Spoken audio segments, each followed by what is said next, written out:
Very well. Good day, everyone, or good afternoon to those of you that are with us from a different continent. Welcome, colleagues, to this event. We would now start this regional learning program, which is called Linking Cash and Voucher Assistance with Social Protection System. I am Ale Lopez. I work for OCHA and the Red Lag, the regional learning, uh, the group for emergency and disasters for Latin America and the Caribbean. So within this regional coordination platform, where the cash and voucher assistance has, really helped with this, along with all the colleagues from the platform for FOB in response to the Dominican Republic. It's an honor where the year where we celebrate our 18th anniversary, and with over 40 members that are part of the Red Light Group, we continue to organize events that are very high quality, like this one, where we can share the same spirit, the same common objective of Red Light, which is to have the different humanitarian partners and the same dialogue and the same analysis so that we are able to ensure an effective and just response to the people that are affected by an emergency. Today, we have the participation of about 20 panelists. It will be a very big challenge for us as event organizers. I will ask everyone to turn on their cameras, at least the panelists. Panelists, please turn on your cameras. We want to see your faces right now. It's a pleasure to see you. Welcome, dearest panelists, to this event. We will really try to take what used to be the group picture. Now it's become a group collage of different cameras of all the panelists that we have to put together so we're able to see and highlight everyone's participation. Thank you so much for taking the time to share your experience in this event. I would like to welcome the panelists today so that as participants, you are able to see the objective and the work of today.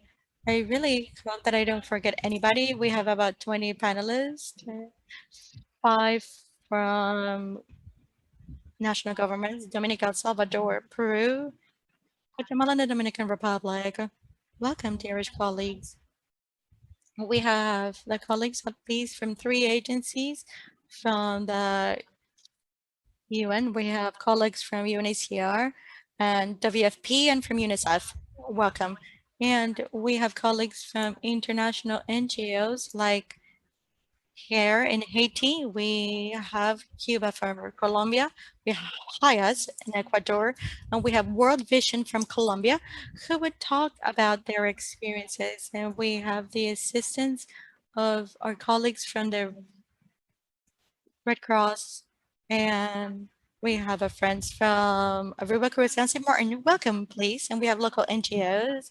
We have the participation. I hope I can say it from the Sul Tapca from Guatemala. I hope I say it correctly. I hope I didn't forget anyone, but we will now introduce you as you deserve with your names and your positions throughout today. I would like to thank all the panelists today for their time. I would like to thank all the participants. We see almost 200 participants now connected. We want to thank you so much for your time. We do hope that you're able to enjoy this learning event and that we're able to get a lot of lessons learned and to understand about this money transfers or vouchers initiatives. I'll leave you in the best hands. Jimena Perdoni, she is an advisor for CashCap for the Americas, where I thank her so much for organizing this event. And once again, I would like to give you the warmest welcome to this learning event. I do hope you enjoy it. and enjoy your morning. Have a good day, everyone. Thank you so much, Amaya. If we go right to the point and some technical aspects, if you speak Spanish and you can listen to me and you are in Spanish, that's perfect, not a problem. If you are an English speaker,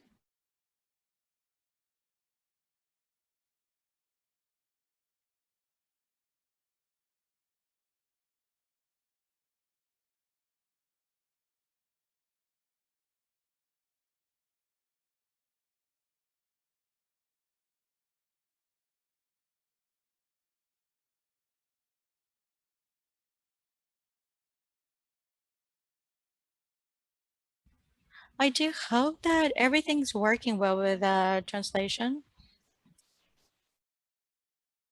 Most of the slides are in Spanish. We'll try to go ahead and read and interact among the different languages as much as possible. Nevertheless, with the interpretation, I do hope that you're able to follow along. Let's start. Now, I would like to remind you some technical points right now. Feel free to use the chat box to introduce yourself and interact. But interaction with the panelists and any, if I have a question for Haiti, for El Salvador, if I have any technical doubts or questions, use the Q&A function so that the moderators and the panelists which are connected are able to access this and interact. Very well. I believe that there's some questions in the chat in regards to interpretation. I would like to know if the moderators could help us with that at this point.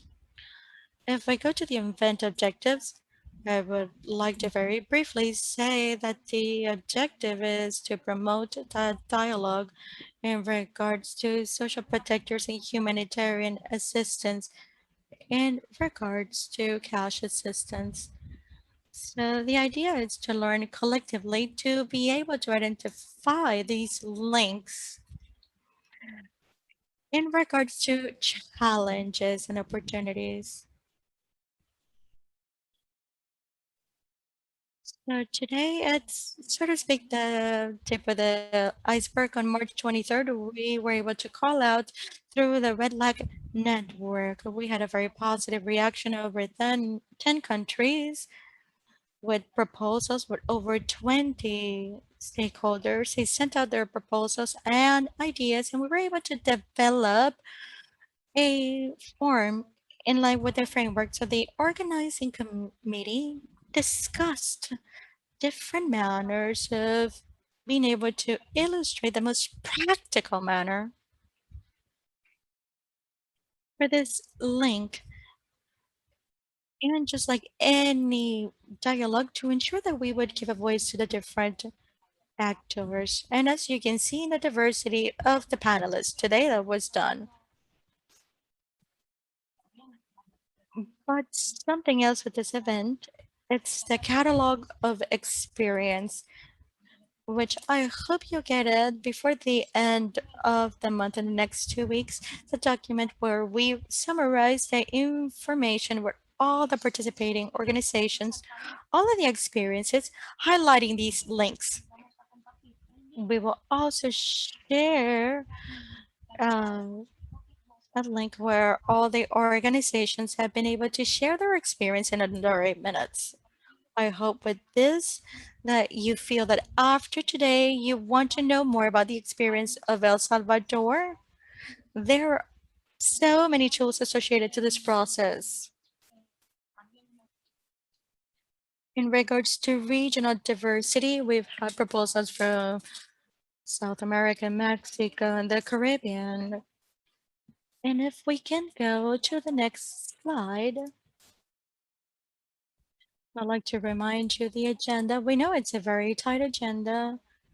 The idea was to bring in all this diversity to the same table. So very briefly, we will be Speaking about the concepts of why it's so important to be able to link all this, we'll go right to the center of it to build this theoretical landscape. And I hope that we have enough time to be able to share. We've had a lot of tools like polls to be able to interact with you with many of the concepts. Also, the colleagues Rodolfo and Valentina will help us with technical reflections using the mural application, and they'll help us with final reflections. And I'd like to give you a satisfaction survey and also to listen to you for new types of initiatives. A reminder.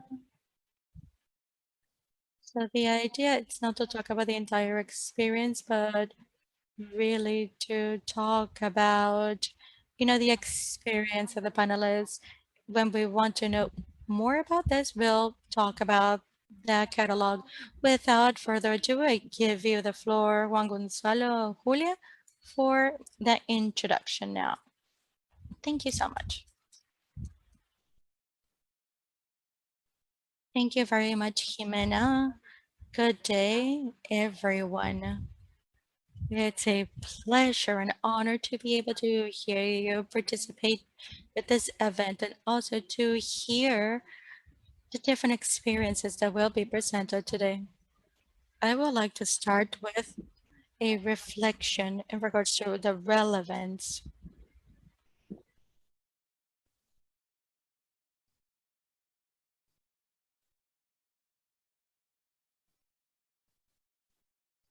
I would like to start with a reflection on the relevance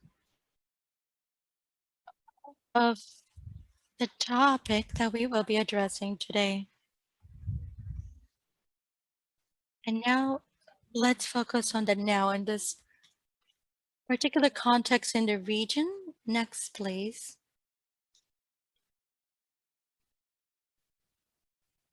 First of all, when we talk about the cash and voucher assistance programs are important for the social protection programs in the region, and they have quite a broad coverage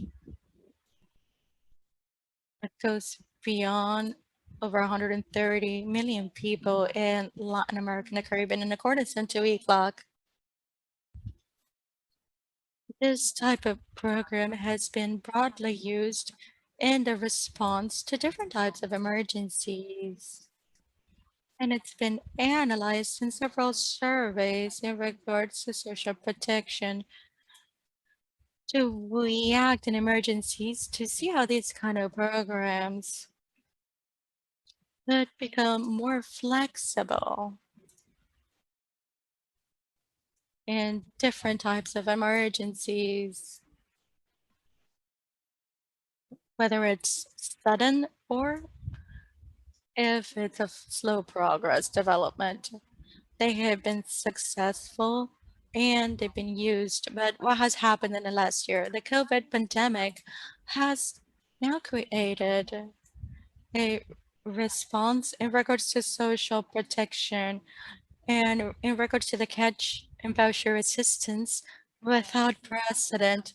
And if we go to the global level, the response in regards to cash and voucher assistance for COVID, it's 23% of social assistance in the world with 734 programs in 186 countries. If we look at our regional context, there's been so many measures, 263 emergency social protection measures in regards to program adaptation, adjustment, new programs, the expansion of the social protection. It's a very big investment because $86 billion, which is 1.25% of the local regional GDP and a coverage of almost half of the regional population, including a lot of informal workers that had been affected by this crisis. Next, please. Another very important point in regards to the relevance of these programs and the response to the protection of vulnerable groups in a crisis that is so complex like COVID. And it's been that to date that there is an evidence of, in accordance of studies of ECLAC this year, there's been a success and a positive impact in a deceleration and a protection in regards to the increase of poverty. But we can also see that the challenges have been so big that it's not only been due to the impact of the pandemic, all these programs and efforts had not been able to contain this increasing poverty. So from the other side, we start this event with a challenge that there are so many opportunities for collaboration among different actors to be able to respond to different vulnerabilities in regard to structural points in the region and this unprecedented crisis in COVID. So now I'll give the floor to Juan Gonzalo so that he can highlight how we are able to address and analyze this. Thank you, Julia, and thank you, Celia, and thank you, Jimena, for supporting and developing this idea, bringing everyone that's here in this important event together. So, Julia's question, why link cash and voucher assistance with social protection systems? WFP in Conspace has developed the solar system in the video for the introduction to this initiative. I'm sure you've seen this. So why are we doing this? The question is how. So we have a systemic approach to achieving this, a systematic approach where we recognize that humanitarian cash and voucher assistance are able to complement the efforts on behalf of the governments to end hunger and malnutrition. They also provide a very important space for help and assistance of existing programs, but also to be able to institutionalize these proof that it works to be able to achieve and close the gap of poverty and vulnerability and risk. But in a systematic approach, we would like to have a vision that can complement the response vision. We've seen that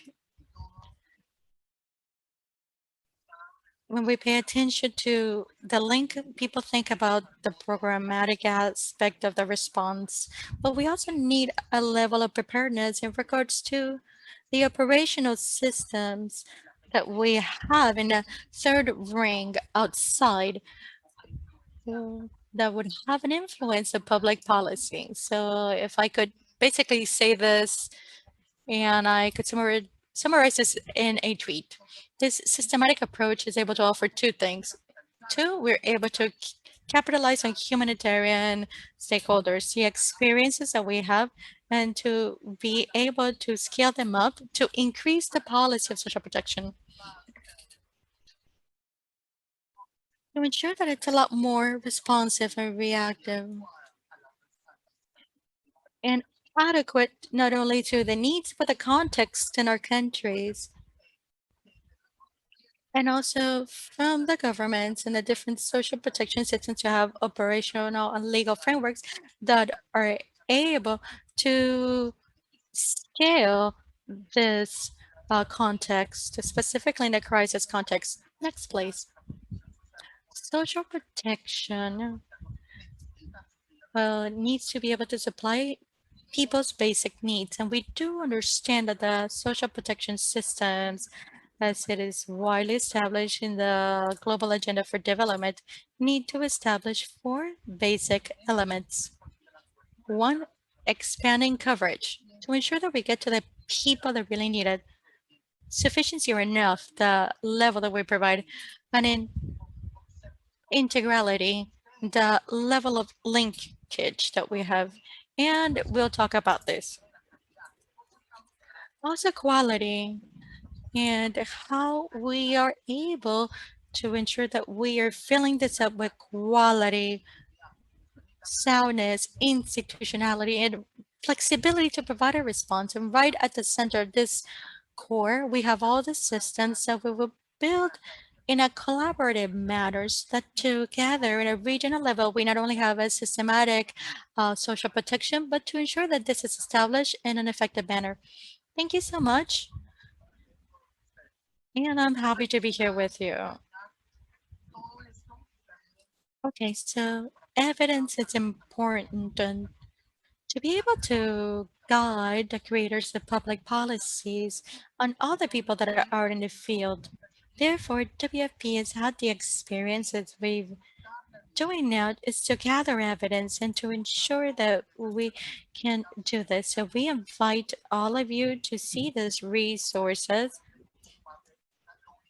so that you can see more of these steps in this event and the logic behind it. Thank you. Thank you so much, Juan Gonzalo.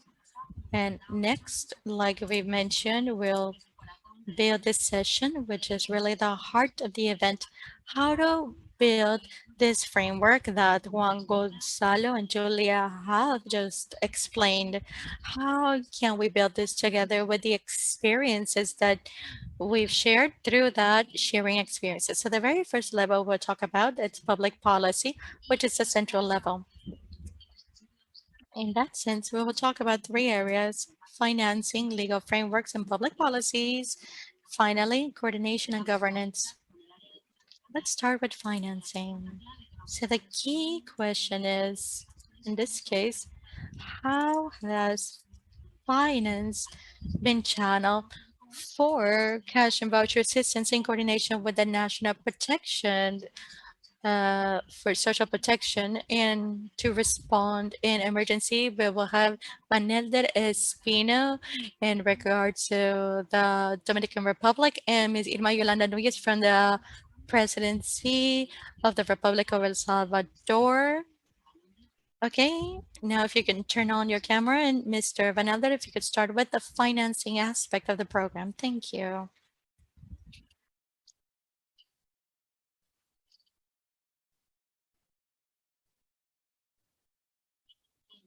Mr. Van Elder, if you are trying to speak, what about now? Thank you. It's an honor for us in the Dominican Republic to be able to participate in this event where we will share the experiences of different countries in the region and the world to be able to build social protection systems that are a lot more robust.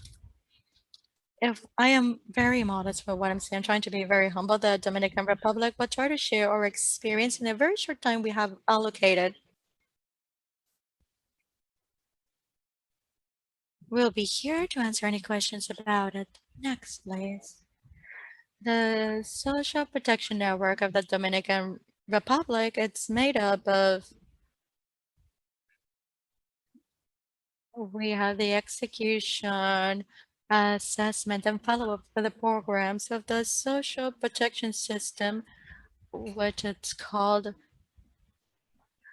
a tripod of social protection. It's made by a system for beneficiaries, CBEN, progressing with solidarity, which is the leader of the social protection programs in Dominican Republic, and the administrator of social services, the ADAES, which unifies all social assistance programs, whether they have any specific requirements or not in the Dominican Republic. This triangle that has been established in over a decade now, it's the fundamental core as to a reaction for the operational financing aspect to channel resources to the LEAD program and other social protection programs that don't have specific requirements for people to obtain them in the Dominican Republic are led by the Cabinet of Social Policies, which leads the triangle for social protection action that we now have in our country. Next, please. In this crisis, we've been able to react in a very effective manner. In our institutional model, due to what we have, we were able to react and adapt and adjust to the current demand.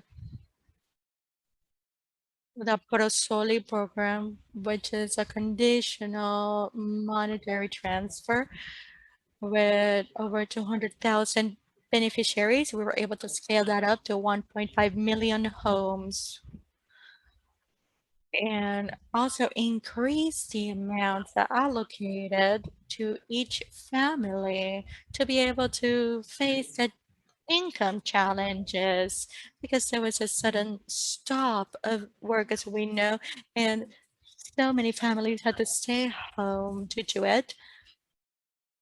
And we needed to strengthen this program, which we called Stay at Home, which we were able to efficiently and quickly adapt the biggest assistance program for food that we had as part of the ProSoli program, which we previously had, all supported in a network of uh, social services that's part of our network of social service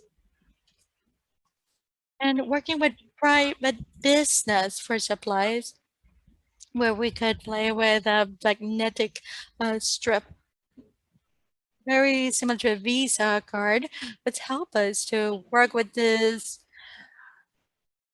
voucher program and also with the new technology of using your national ID card or just the ID of each head of household so that we were able to allocate part of it.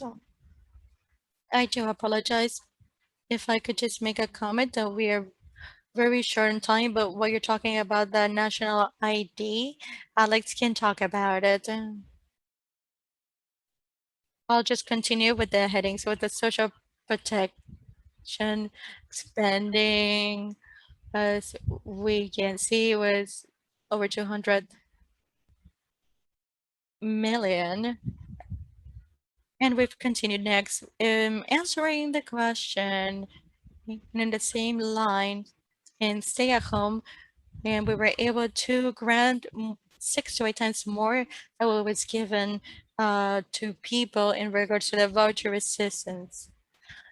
This voucher assistance was able to cover 22.9 of the family food basket and 32.1% of what was needed by people in elderly home. We were able to include the big supermarkets and the smaller supply chains. So I'm sure that in Alex and Priscilla, they will be able to talk about this better. So thank you very much. Thank you so much, Mr. Espinal. As we know that we'll have complementary information. I'm so sorry for the shortness of time. And now I allow the government of El Salvador with Ms. Irma Yolanda Nunez. The floor is yours, madam.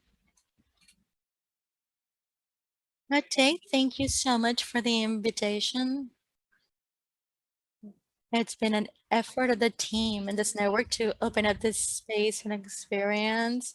It was coordinated with WFP, our local program, but I was so happy that Julia was able to support us in this. So it's been a joint effort that has allowed us to modify and create other rules and modify our transfer programs and our social protection programs. So I would like to say as to how financing has been channeled The social protection system of El Salvador is activated by declaring an emergency in some specific areas at a national level by the institution that coordinates the social civil protection system. Based on that, we activated the response to social protection. This is an observation because at some point,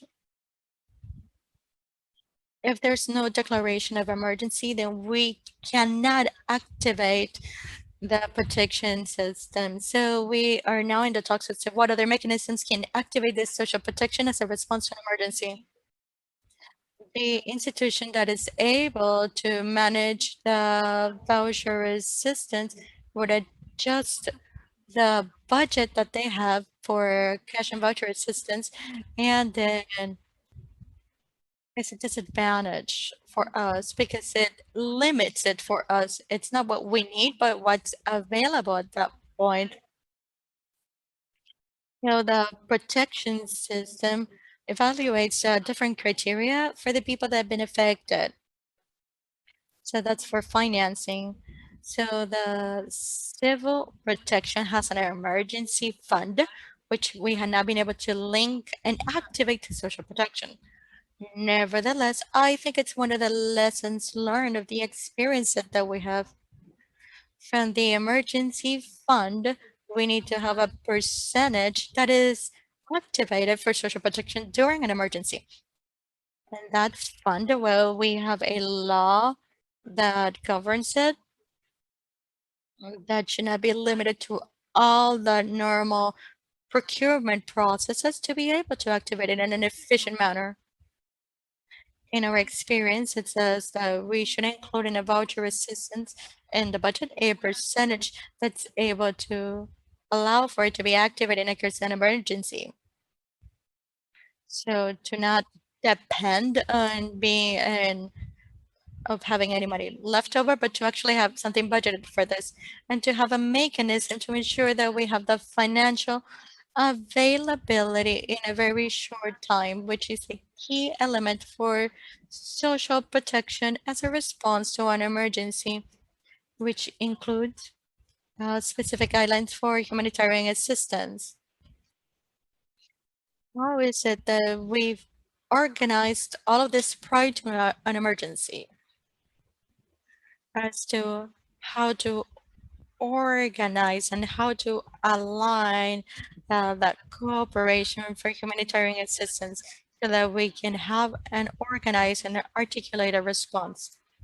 Obviously, this would need regulatory and legal framework, which is an opportunity to work in a fast and effective manner, which I think we've mentioned, and to ensure that we can have a minimum threshold for social security for citizens during an emergency, a regulatory framework, and an interinstitutional cooperation, which is very important. Next slide. Yeah, oh, right. We'll talk about the next aspect later. Thank you so much, madam. And next, we'll talk about the next area, which is legal frameworks and public policy. We will be answering the question, how is it that the cash and voucher assistance has influenced legal frameworks and the policy for social protection and vice versa? We'll have the program Juntos Peru with Jessica Cecilia Niño de Guzman and the WFP program of Ecuador and Mr. Jesus Sanz. We'll have Peru first. Thank you very much. Thank you so much, Celia and colleagues. It's a pleasure to be here on this event and to represent Peru and the program Juntos, which is part of the Social Inclusion and Development Ministry. For 15 years, we promoted access of boys, girls, and adolescents to health, mother and infant services, and also education, trying to find results to improve human capital, to reduce school desertion, which, expands intergenerational poverty. In the legal framework in the Juntos program, At the beginning of the pandemic, we saw different problems.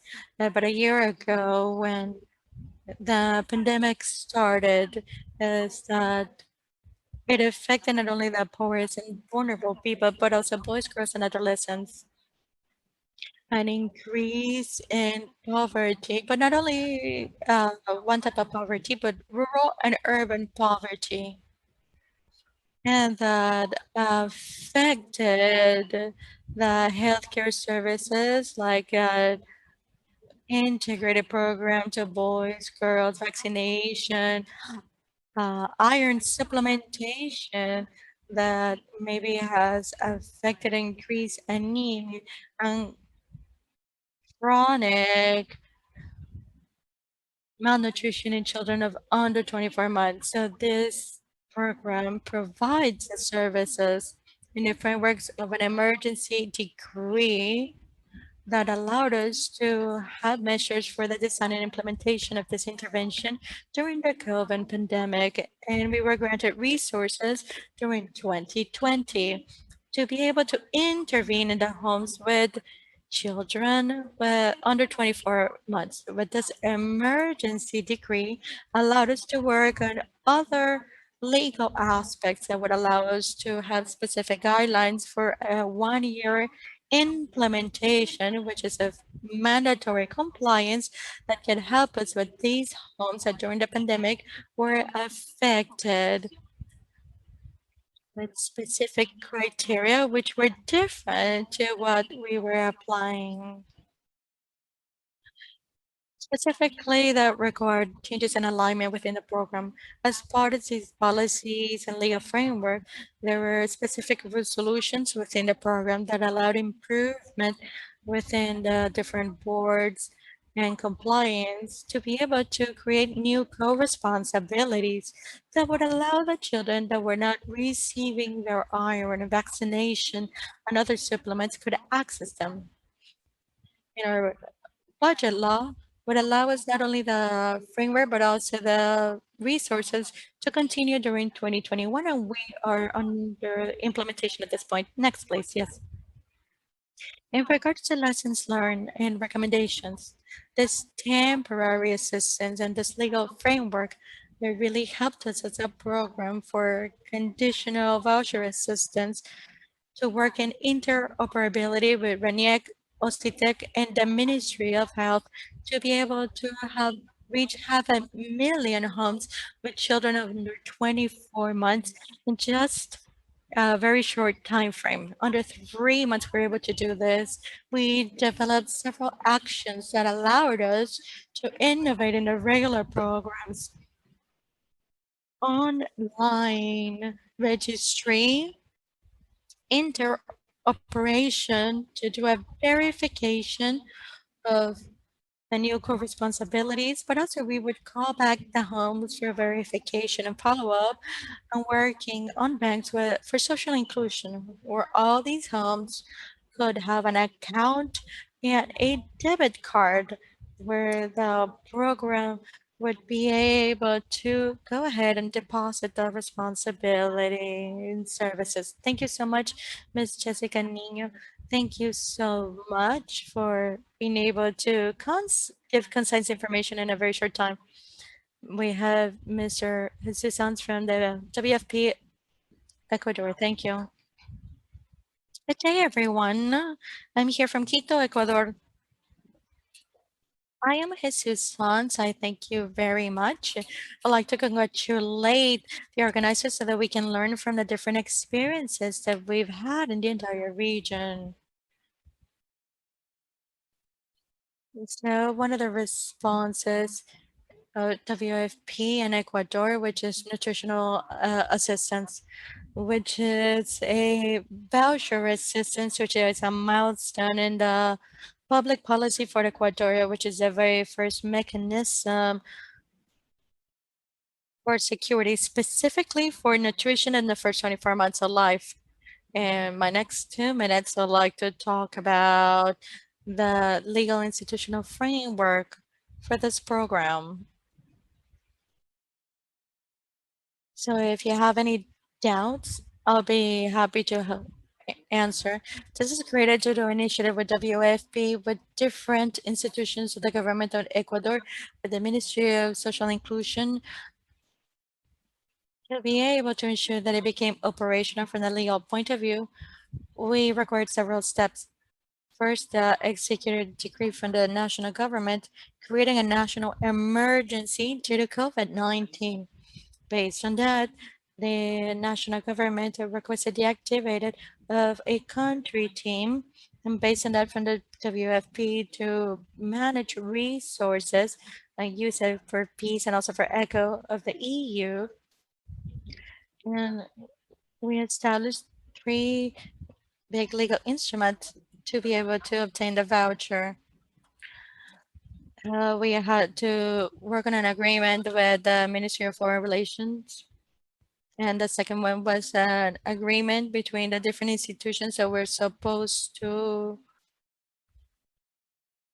obtain the nutrition assistance, the WFP, and the government, and the system for emergencies and for social protection. And here we were able to institutionalize the voucher directly from the presidency of the Republic. In Ecuador, the presidency is the only person that can create cash and voucher program. So we needed an executive decree from September 24th that was able to create this voucher. This executive decree finally it's put into practice after two agreements. In the month of October, November, where they were able to transfer $240 to almost 8,000 people that were selected based of their economic vulnerability and the areas in Ecuador with the highest rates of COVID-19, and also pregnant women or with children under 2 years of age. This is what I can quickly say in under 2 minutes. And if you have any questions, I'll be glad to assist you. Thank you so much, Jesus. We do have, a Q&A. If you have any questions, because our time is really short, so that the panelists are able to answer through the Q&A function. Any questions, then please go ahead so we can answer. Thank you, Jesus. Thank you, Jessica. And now we'll talk about coordinations and governance. Coordination and governance will have Hayas Ecuador with Roberto Jaramillo, WFP Colombia with Tania Niño. Thank you very much. We'll start with Hayas Ecuador. And I'm sorry, what was our question? How can the actors for cash and voucher assistance are able to coordinate and make decisions with social actors? Thank you so much, Celia. And dearest colleagues, it's a pleasure for us to be here. Next slide, please.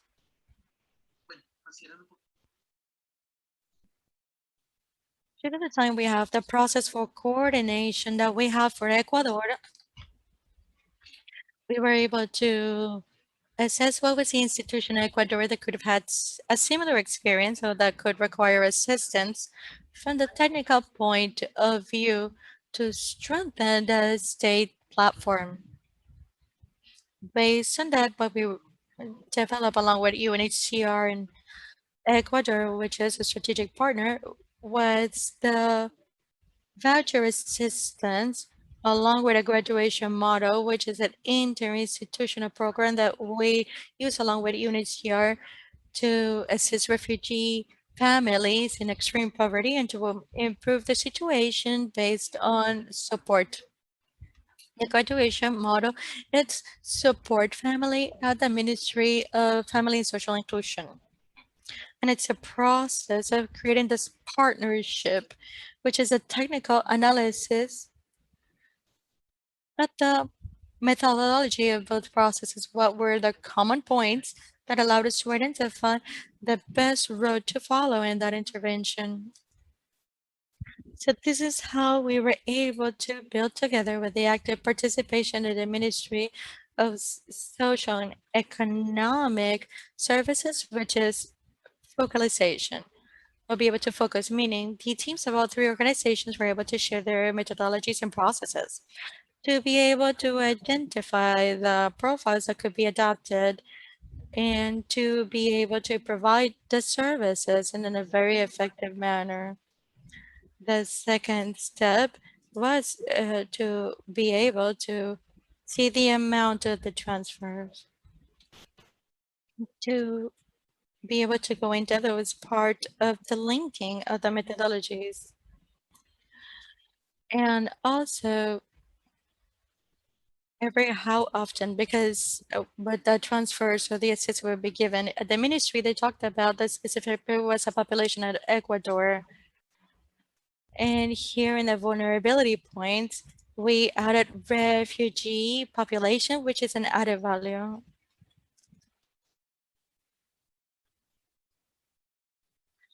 So we wanted to ensure that the assistance was along with the same use and to ensure that the resources could be used not only for the social development, but also for their economic development. So the both methodologies, the family support and the graduation program were able to be used together. Yeah, just to summarize, it's very important to talk about the synergies. We have the preparation phase and a response phase. In the preparation phase, the teams were part of a design the methodologies, building a joint methodology that could be adapted, meaning we did not create a new one, but we've strengthened uh, the assistance the government was already providing with technical assistance, and we needed to create local technical assistance boards in each of the provinces where the program was implemented and also at a national level. It's a process that involved everyone. And in response phase, implementation, monitoring and adaptation, and the closure of the program in a very close partnership with all three organizations based on national and international instruments that can provide the technical support and implementation. The results were really good with a technical team for the ministry, uh, assistance, international seminary in regards to social technology, among many things. So we thought it was very important in this partnership with the government.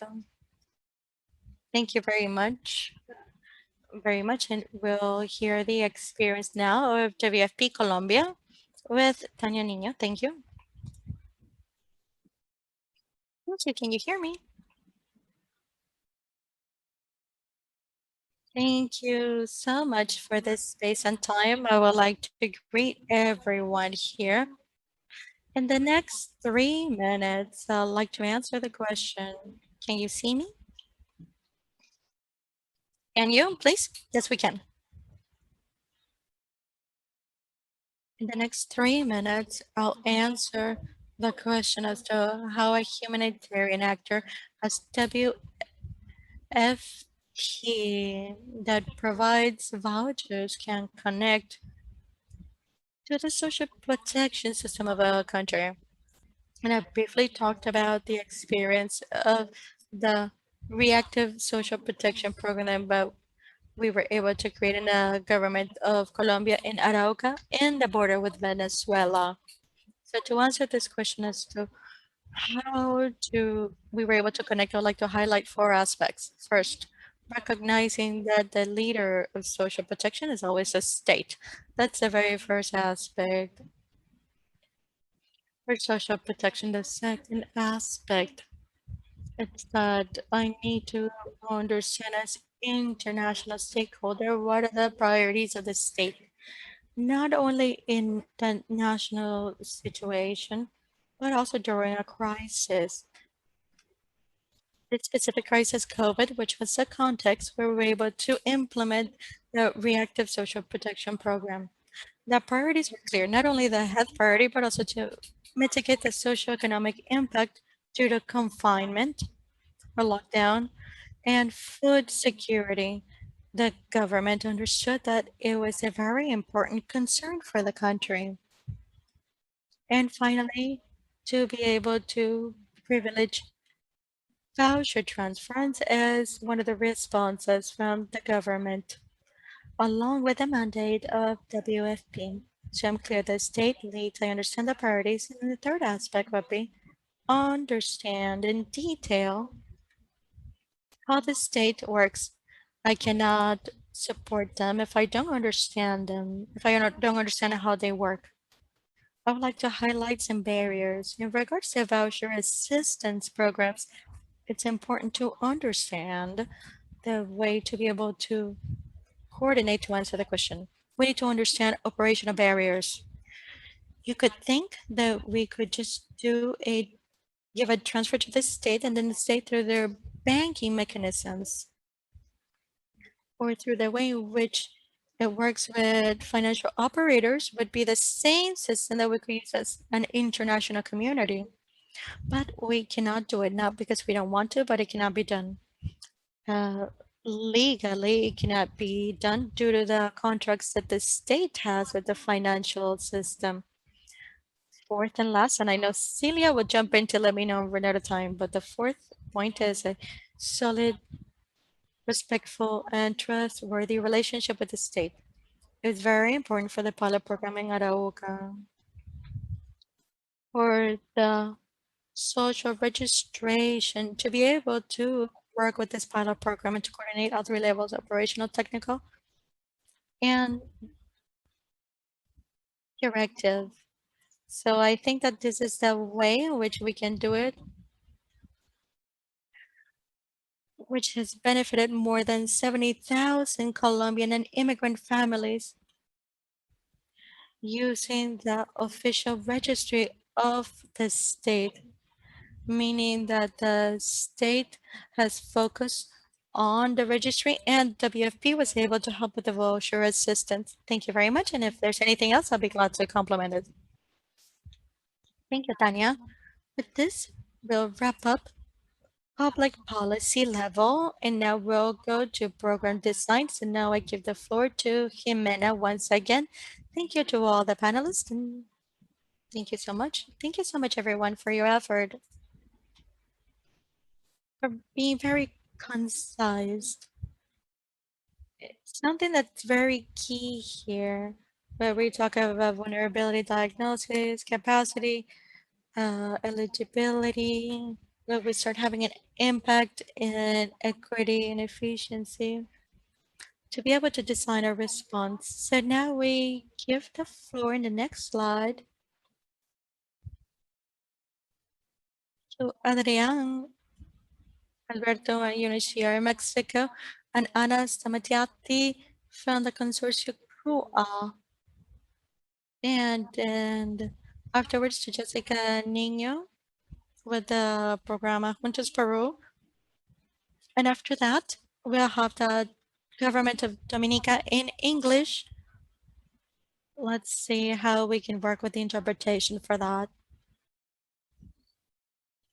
Okay, so let's continue with the slides. I'd like to answer now in regards to diagnostics and methodology and eligibility, how they've used and been able to complement methodology data for the social protection programs for voucher assistance. Okay, so I give you the floor first.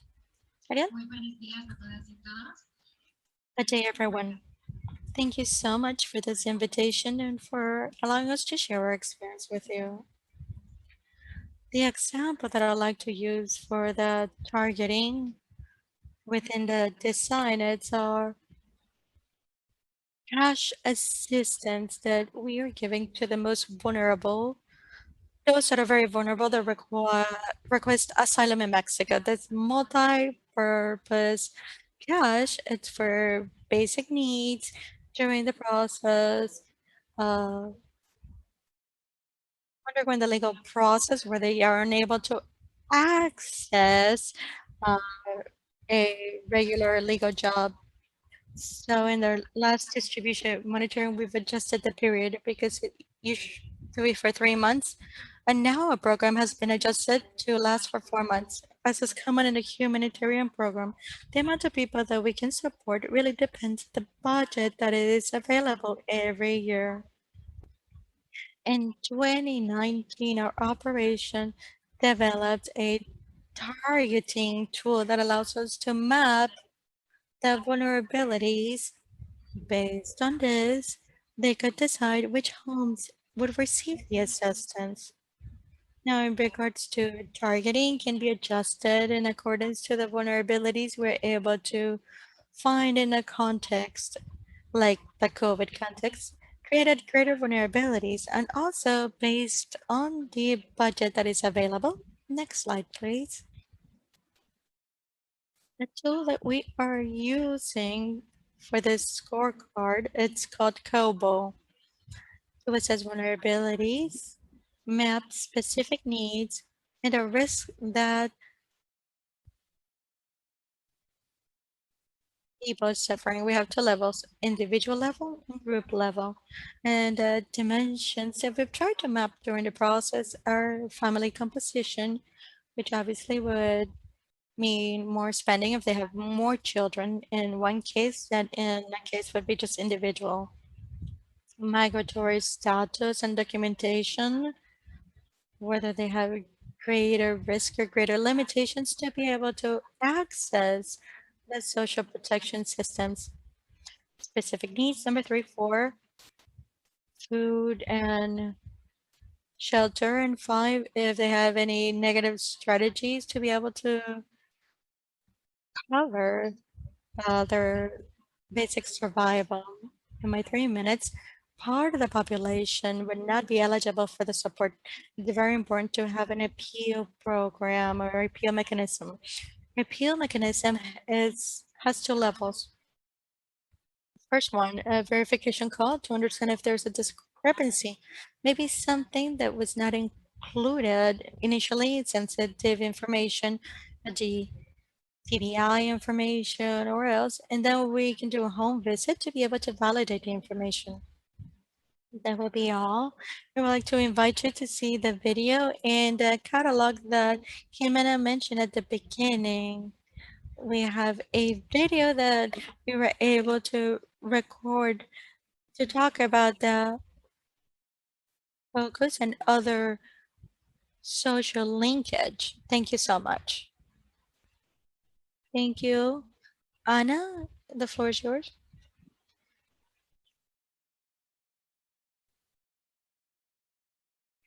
Hello, good day everyone. Thank you so much for your invitation to this space.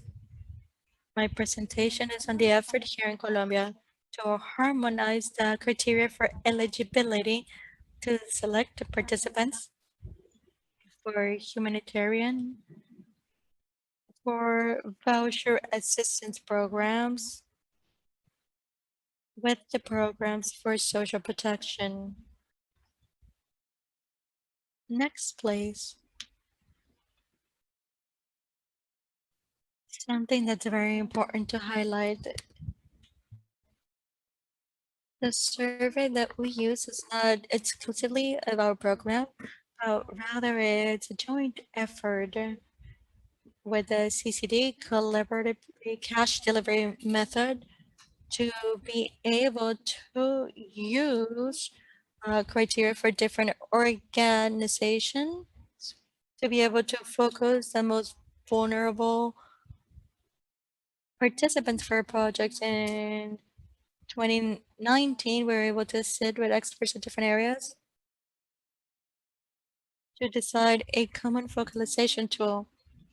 One of the joint exercises that we were able to use the tool that was used by the government of Colombia at a national level to be able to select potential beneficiaries of social programs.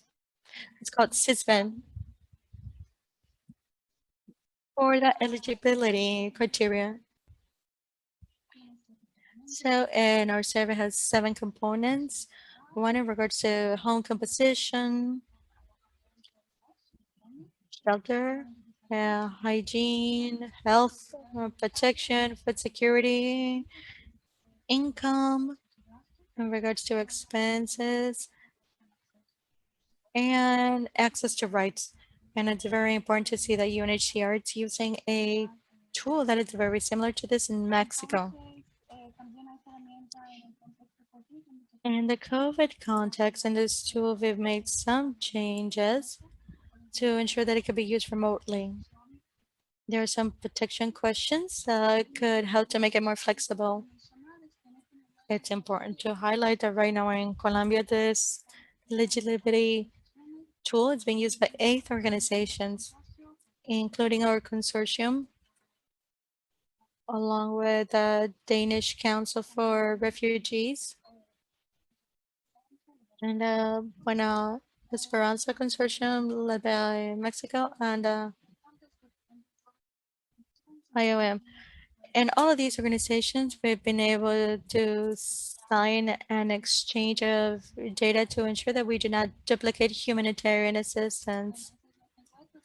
This is our survey. Next slide, please. So there are a lot of similarities with the survey in regards to the information that is used for the Colombian system. The priority was for the programs with low income in comparison to the national poverty line, and also in regards to the health and shelter component for social programs.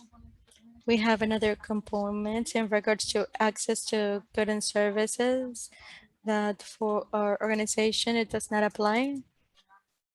It's for Venezuelan migrants with mobility issues, and also there is a food security because we are focused on this also.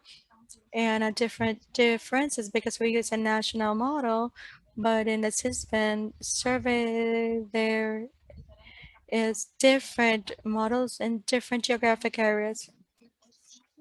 That is our effort for our eligibility program in regards to humanitarian programs and the government social protection programs. Thank you so much, Anna. We'll go back to Madam Jessica, how the Juntos program was able to work and focusing on eligibility, targeting and eligibility. So thinking of implementation in regards to provide assistance for early childhood, we're gonna use the same targeting and eligibility that we use for the implementation for regular intervention.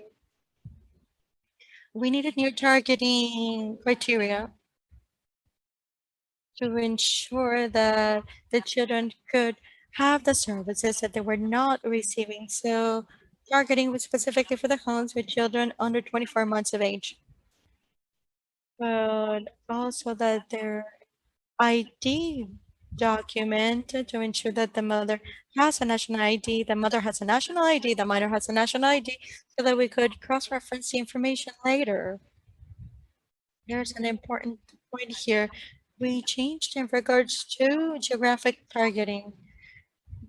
We were centered in specific uh, location based on the mother's address with more than 50% of poverty. Yes, basic eligibility criteria. There are the exclusion criteria to improve efficiency to ensure that the same home was not receiving uh, doubling up on the same support to ensure that it could not, if they're already receiving regular assistance, some of them had to, especially if anybody in the home was in the private or public payroll, which was not the same targeting systems that we previously used, because in the pandemic we were able to improve some points, but it also helped because now we have a national registration where the entire population at 33 million, we were able to identify those that were uh, vulnerable, not poverty and extreme poverty, but those that were the most vulnerable, that were not part of the public or private payroll systems. Now, in regards to permanence criteria, to ensure that the children could receive health services, intervention for 12 months, and survival services. And it's always, depending on the budget availability. If we see the map of Peru, we've covered almost all the country, but the program really started to intervene in areas where they never did before, like Lima, the capital, in urban centers where we did not have an intervention previously. Next, please. Some of the learnings and recommendations.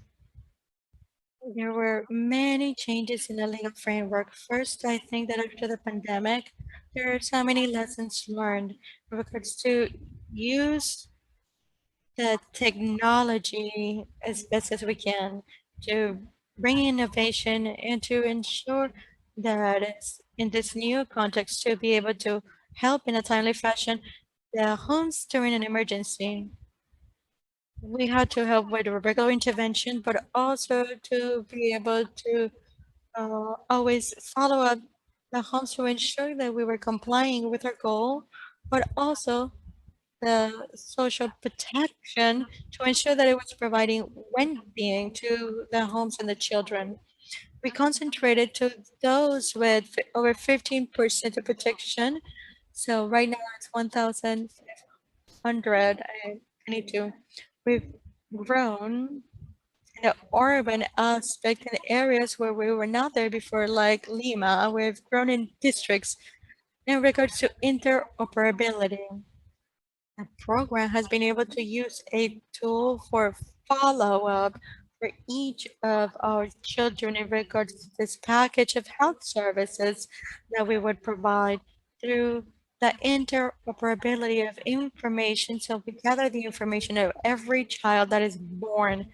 These homes that are already registered, we're able to follow up with them, but then afterwards, we're able to verify the data that the Ministry of Health is able to provide to us and interoperability with organizations that are not public, like CITEL, which can provide information in regards to the telephone numbers, not only for the registration,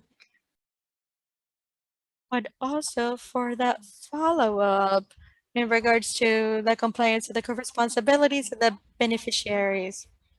Our goal was to be able to reach 442,000 homes that were registered. It's a situation that the program had never seen, and in the framework of the pandemic, it allowed the program to be able to reach this wonderful goal. Thank you, Jimena. Thank you. With all of these tools and the catalog that government of Peru has provided, a lot of tools and links that are very important that you'll find here. When we talked about eligibility, we talked about design. In the debate, we had coverage, inclusion that will be reinforced when we talk about the cross-cutting, with different focus like disability and gender, etc. Going into design, efficiency, value, and frequency, right? We would like to get the floor to the experience that was described by our colleague Daniel Navas Barone from UNHCR Ecuador. After that, we'll see how it works to provide the floor after her to Sylvain Burton of the government of Dominica. We'll start with Daniela and then we'll move on to Ms. Burton. Thank you, Jimena. Thank you to all the panelists and participants. I'll try to stick to the 3 minutes. And Ecuador to to the social protection is only for nationals. UNHCR provides services for their voucher assistance programs to support the state and social protection and to support refugee population. To highlight this partnership with the Ministry of Social Inclusion and Social Protection of the state, there are two types of vouchers that we've been able to use recently in the framework of the pandemic, but also in the graduation model that we've been implementing for some kind of with heights. Human Development Voucher, which is part of the home follow-up system in the ministry for those homes in extreme poverty, with boys, girls, and adolescents in the home. It's multi-purpose. It's a monthly voucher of $50 and with a variable component depending on the boys, girls, and adolescents up to a maximum of $150 monthly. Duration is undefined. It depends on the updates in the social registration and how the family is able to overcome poverty thresholds. We don't update the register, or at least they don't. So a person could be or family could be in this program for 4 to 8 years. There's a health requirement and school requirement component for the children to stay in the program. Harmonization is in regard to the graduation model that we've been implemented with highest in 2015 within the ministry. The families of Ecuador continue to receive the Human Development Voucher by the state. UNHCR, along with HIAS, it's able to provide vouchers to the refugee families to provide assistance not only for refugees but Ecuadorian families are done together to ensure that we can improve equity and delivery. So the difference is duration for the refugee families. We've introduced the graduation module to have an exit or closing mechanism. So it's only for 12 months from the beginning of the intervention with services. We try to find sustainability and self-sufficiency assistance to the family with livelihoods and strengthening their job opportunity, and also in assistance to the Equatorian homes. It's used through their transactional switch, which is able to include the banking system and also non-banking system. We use it through the highest system through the ATMs through specific codes. For the family protection created by the government due to the pandemic, UNHCR helped to include families that were excluded of that bonus, and the assistance is adapted and they use the inclusion and exclusion uh, information in a decree for the assistance voucher, and they think that it should be either in transfer to directly to the banking accounts of the people or through a cash voucher through ATMs, and $150 for 3 months with an divided up to $60, which is the same as a state program. With this, I'll wrap up. So we're able to coordinate with the Ministry of Social Inclusion and its partners and to have cash and voucher assistance with responses that are very similar to what the state is providing. They harmonize the amounts, and this is able to help so that the refugee population to, decrease xenophobia, discrimination, and other aspects. We can see the modality, value, frequency, and design as it was requested. Thank you. Thank you very much.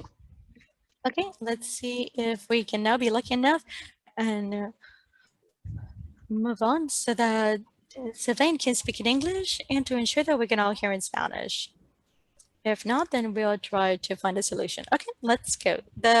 Thank you so much, Madam Burton. The floor is yours. Thank you and good morning to all our panelists. It's an honor to participate in this forum allowing us to share a little bit of our experience in our partnership with the World Food Program to expand and assist vulnerable families in Dominica during COVID-19 pandemic. In Dominica, we have government has two main cash transfer programs. That is a 70 and over non-contributory social pension program and a monthly public assistance program that caters to the needs of vulnerable families. That includes children, persons with disabilities, vulnerable families, and individuals who are vulnerable. These persons include approximately 2,000 beneficiaries under this program. During the COVID-19 pandemic, we partnered with the World Food Program to provide a top-up to all our public assistance beneficiaries via a cash transfer program, as well as to assist with cash assistance to most of the vulnerable families in the informal sector.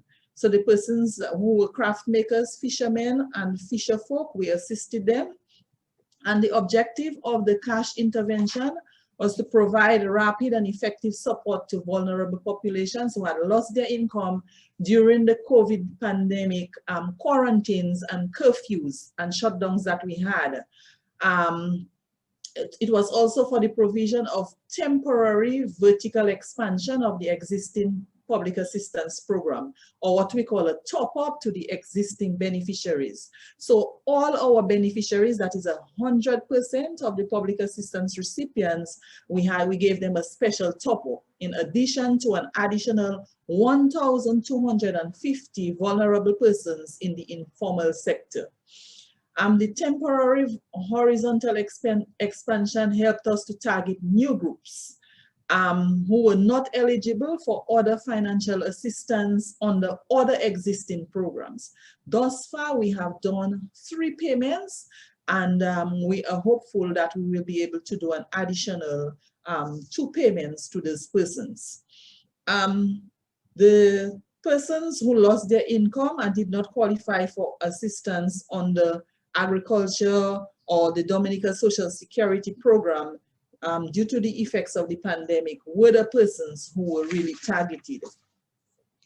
The assistance provided from the World Food Program also assisted us in improving our routine functions of our social protection systems and programs through collaboration and technical assistance from the World Food Program. We collaborated with 3 other ministries in the government service to effect the digitalization of our payment and reconciliation system. The system of payment of cash fund transfer to beneficiaries through local authorities, that is village councils at the community level, has worked well for us over the years. So in other words, the cash transfer program is not a new program, it's basically a top-up to our existing program, as well as assistance to a few other persons. The funds were transferred to the accounts of the council, and they in turn make payments on behalf of the government to the approved beneficiaries. The use of cash transfers has been very effective, as the beneficiaries are able to utilize readily available cash within their localities to purchase much needed items. So in other words, they can purchase it within their communities. They do not have to travel to the city to purchase, whilst at the same time contributing to the economic activity, both at the community and at national levels. We know that during the pandemic, many countries, including ours, suffered quite a bit with our economic activity. And so the top-up from the WFP assisted in contributing to the economic activity at the community level. They were able to utilize that cash to purchase what was most needed by their families. We continue to work towards the digitalization and creation of a beneficiary information system to allow us to respond immediately at the onset of future shocks. And so the slide reads that strengthen social protection systems to allow immediate response on the onset of future shocks. And so, in my opinion, the cash transfer program is one of the most effective ways to provide aid to vulnerable families during the periods of shocks in a rapid and effective way. We thank all our regional and international partners, especially the World Food Program, because although they provided the cash transfer program, they were able to assist us in providing equipment to the various village councils at the local level to be able to ensure that we digitalize the payment reconciliation system. That system, when someone receives their money at the community level, it feeds right into the government system for auditing purposes. And so we are very grateful for that. We are also very grateful that they will continue to assist us in improving our delivery system, both at the community level and at the level of the ministry, and also strengthening all our social protection frameworks and systems in Dominica, and putting in place the necessary procedures and policies. Although we have procedures in terms of conducting the assessments for approval of beneficiaries, we really want to improve it. We want to create a beneficiary information system.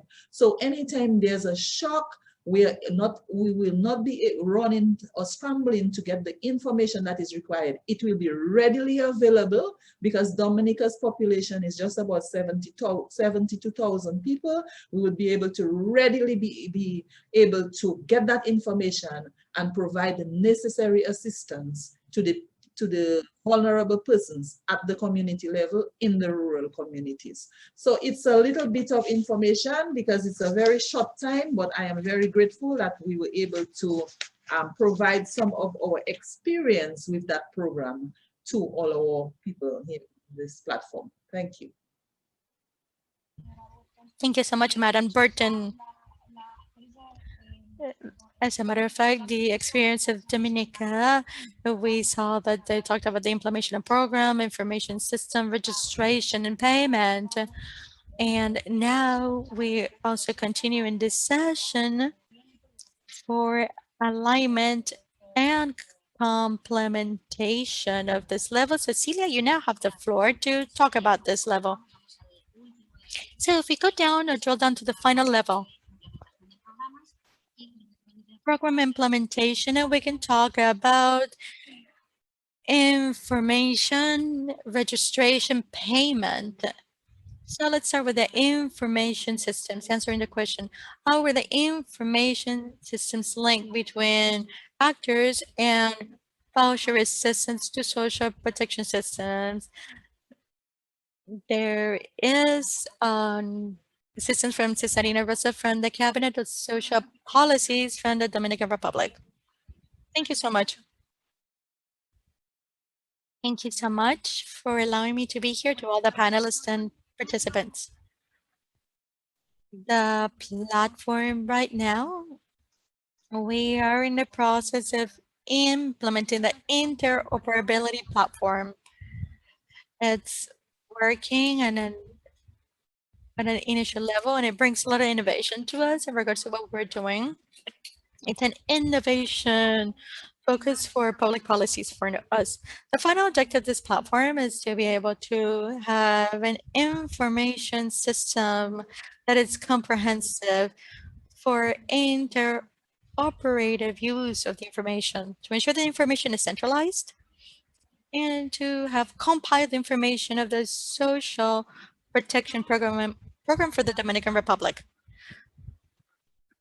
Our current version and the version that will be operational shortly is based on an interinstitutional agreement by all the social institutions, where we were able to find the different sources of data that needed to be shared, along with all the formats, temporarily duration, and access to the information. This agreement is the framework for everything for us. The platform has been configured to ensure that it can become a primary source that can help in the decision-making process for public policies. The adoption of public policies in regards to science-based information, a database information to ensure that we make decisions based on data. It has a platform with a lot of characteristics. One of them is scalability. So that in the future, all the institutions of the social sector are able to connect easily to this platform so that they can not only share information, but also to be able to provide information that is useful to all the agencies that are part of the protection service. The update of the platform, it will be 100% operational at the end of June, or at least that's our intention. The next slide, please. In general, we can see our interoperational platform for national protection and WMBL services. We are still working with the previous version, but this is what will be used. The social policy as a regulatory or integration agent, just like it was explained previously, with different agencies that are part of the cabinet, which are part of the triangle. They have that database of the vulnerable population of the Dominican Republic, and but also with social program and others in regards to the actual voucher assistance delivery system.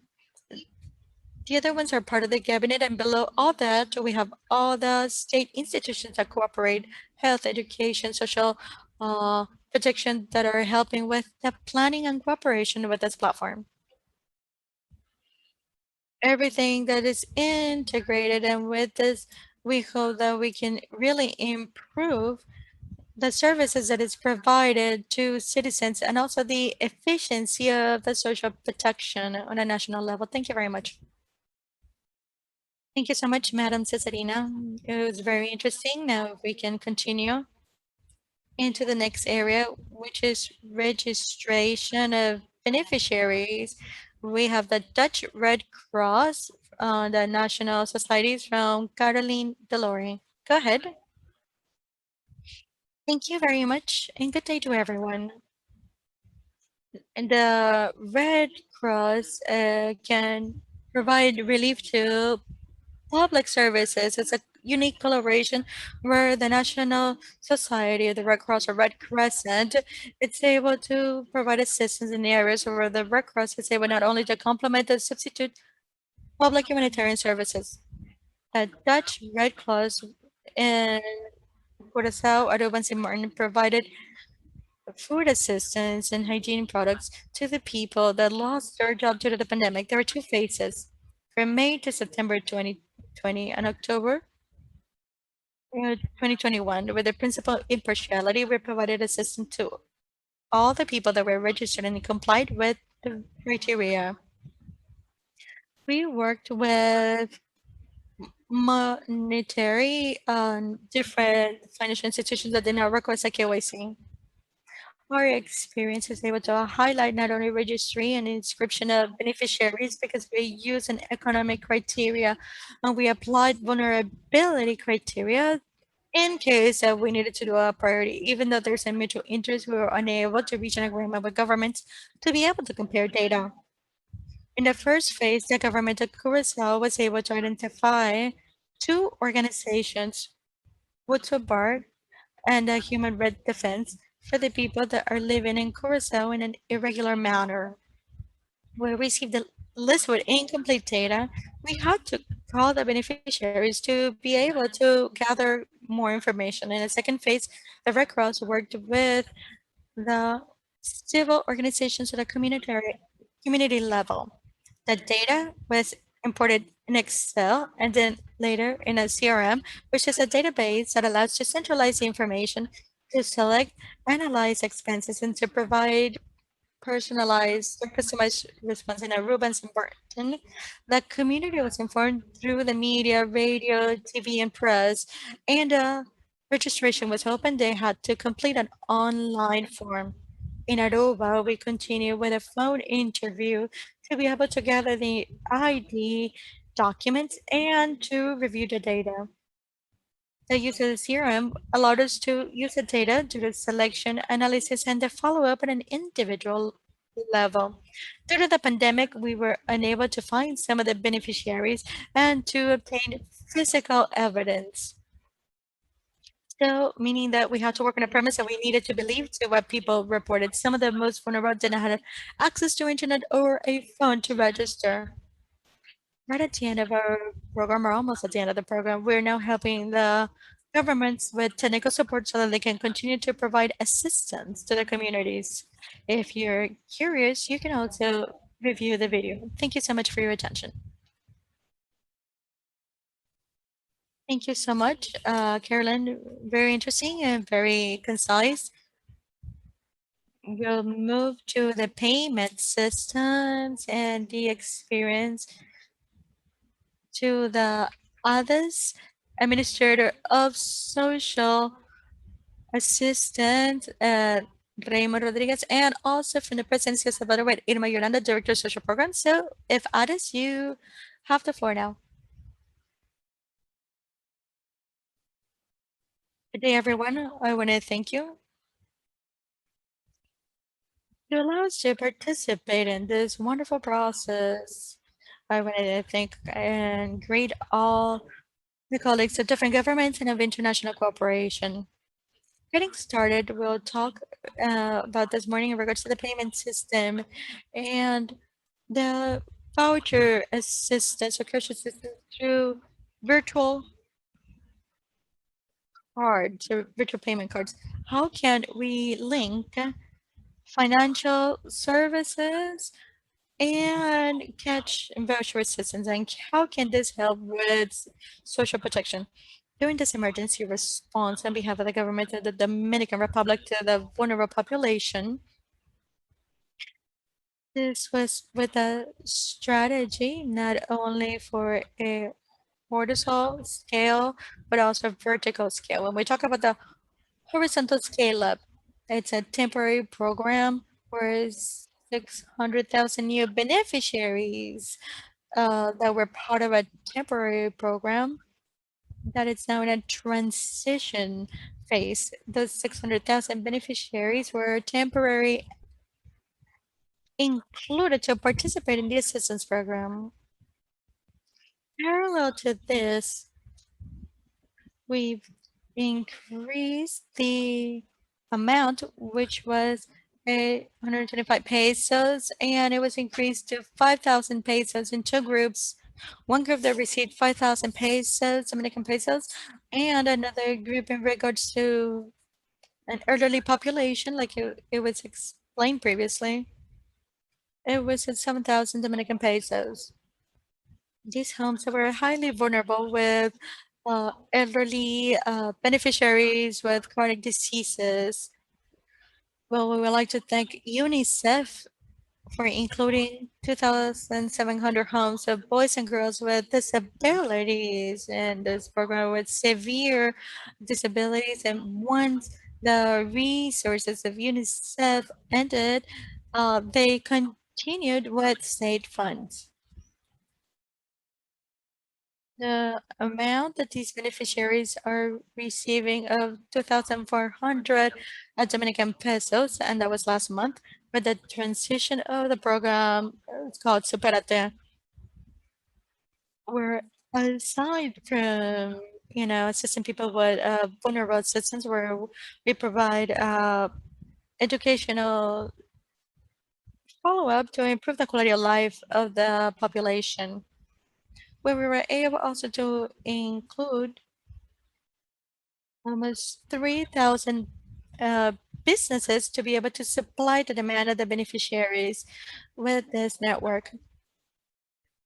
How did we make payments? Some received a virtual card and others used their national ID or cedula. The final recommendations that we can provide is the learning opportunities is to use the national ID document, national ID card, but has several vulnerabilities that we need to think in regards to changing PIN numbers and other initiatives that we're working with through national assistance programs. to be able to cross-reference with databases from the National Treasury and cross-reference with other institutions of the state to be able to expand the demand. Thank you very much, everyone. We thank you so much for allowing us to participate, and we're at your service for any questions after these spaces, and we hope that you were able to see the video that we've included as artists. Thank you so much, Raimundo. And I'm sure the video will be available to see further details. Thank you very much. And now we'll talk about payments on behalf of the government of El Salvador. Thank you so much. These mechanisms are able to emphasize that the payment mechanisms in some way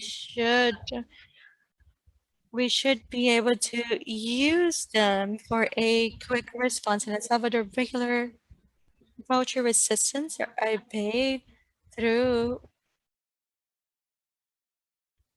financial banking institutions. And all they have to do is bring in their national ID, and then they're able to receive a transfer.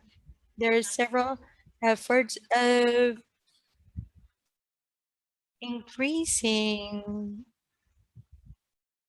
people access to banking and banking accounts so that we can allow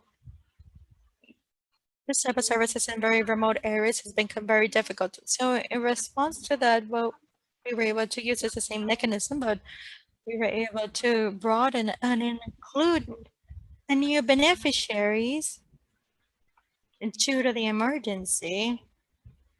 So they were included in the same mechanism that we previously used. But what we found is that financial institutions did not have the capacity to absorb the sudden influx of beneficiaries. So voucher assistance was delayed. So this has given us some guidelines to ensure that we have other mechanisms to be able to provide this voucher assistance for emergencies. So it's important to use provide voucher assistance to different alternative uh, providers. Right now, what we're trying to implement is to have standby agreements with different providers for cash and voucher assistance so that they can be activated only during an emergency. So that we are able to ensure that we can have a mechanism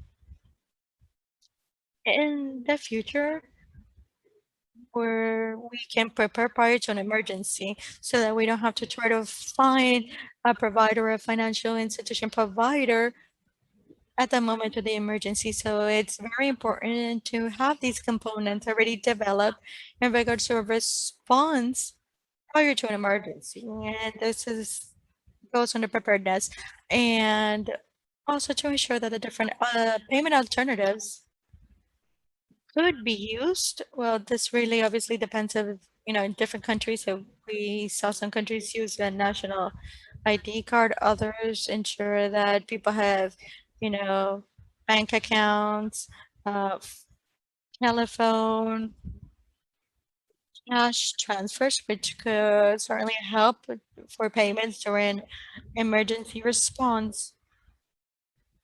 For us, it's to try to find an agile response requires flexibility of our conditions and requirements, and to ensure that we have, rules and guidelines that could allow us to predefine these mechanisms in response to emergency, like the mechanism of having standby agreements with banks, with financial institutions that are able to provide the regular cash voucher assistance to ensure that we're later able to make adjustments during emergency and to make sure that payments are made in the fastest and efficient manner.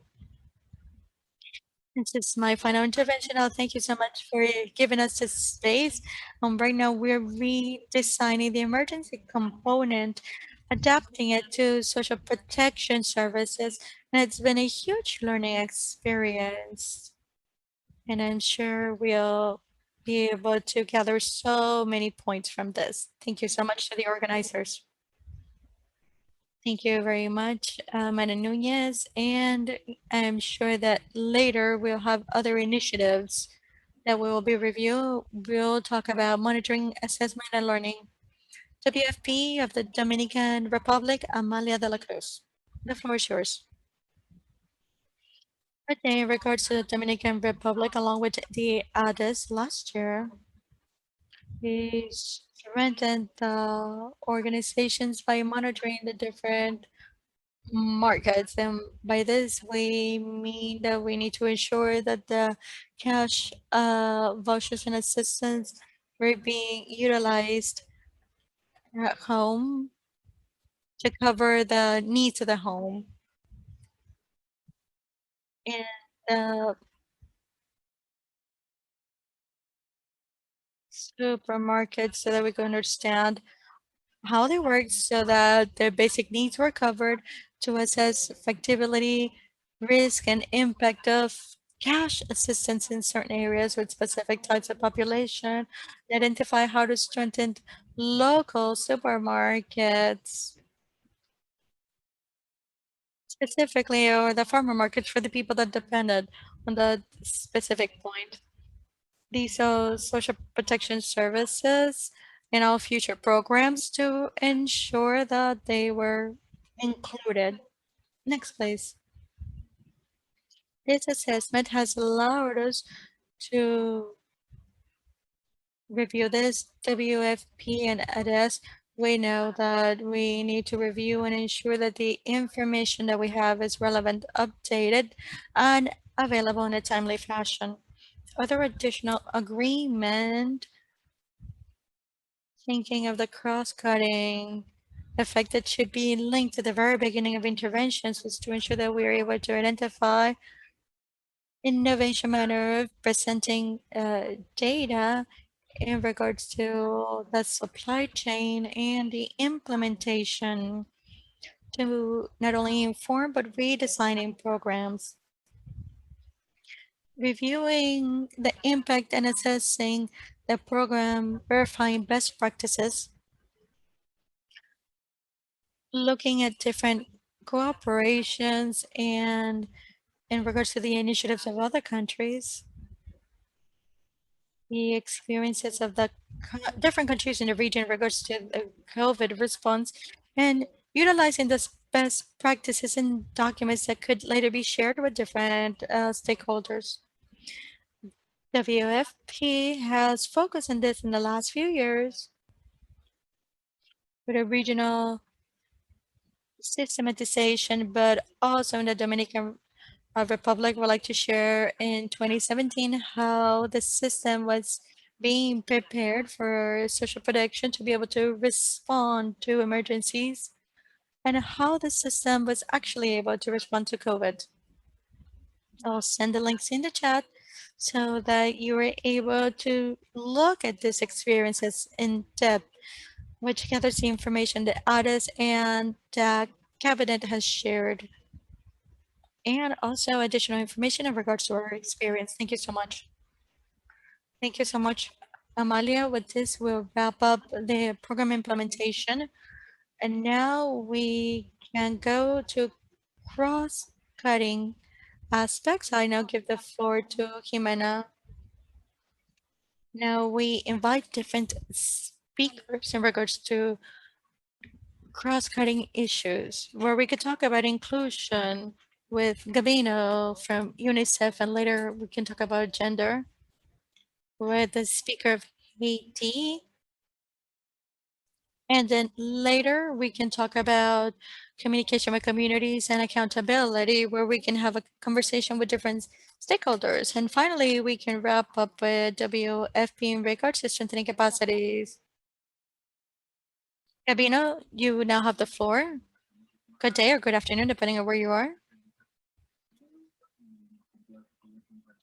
Okay, thank you for this initiative, and it's a pleasure to share the experience of UNICEF in regards to inclusion of those with disability in the social protection programs. I have two stories to tell you. One in regards to the process of how we were able to include the inclusion of disability in social protection as a first step in a cooperation program for 2018 to 2022, which is the instrument that was agreed with the government of the Dominican Republic. They included disability as a strategic issue in the agenda of the organization. In that sense, in the years of 2017 and 2018, we were able to develop a pilot program with families, with children with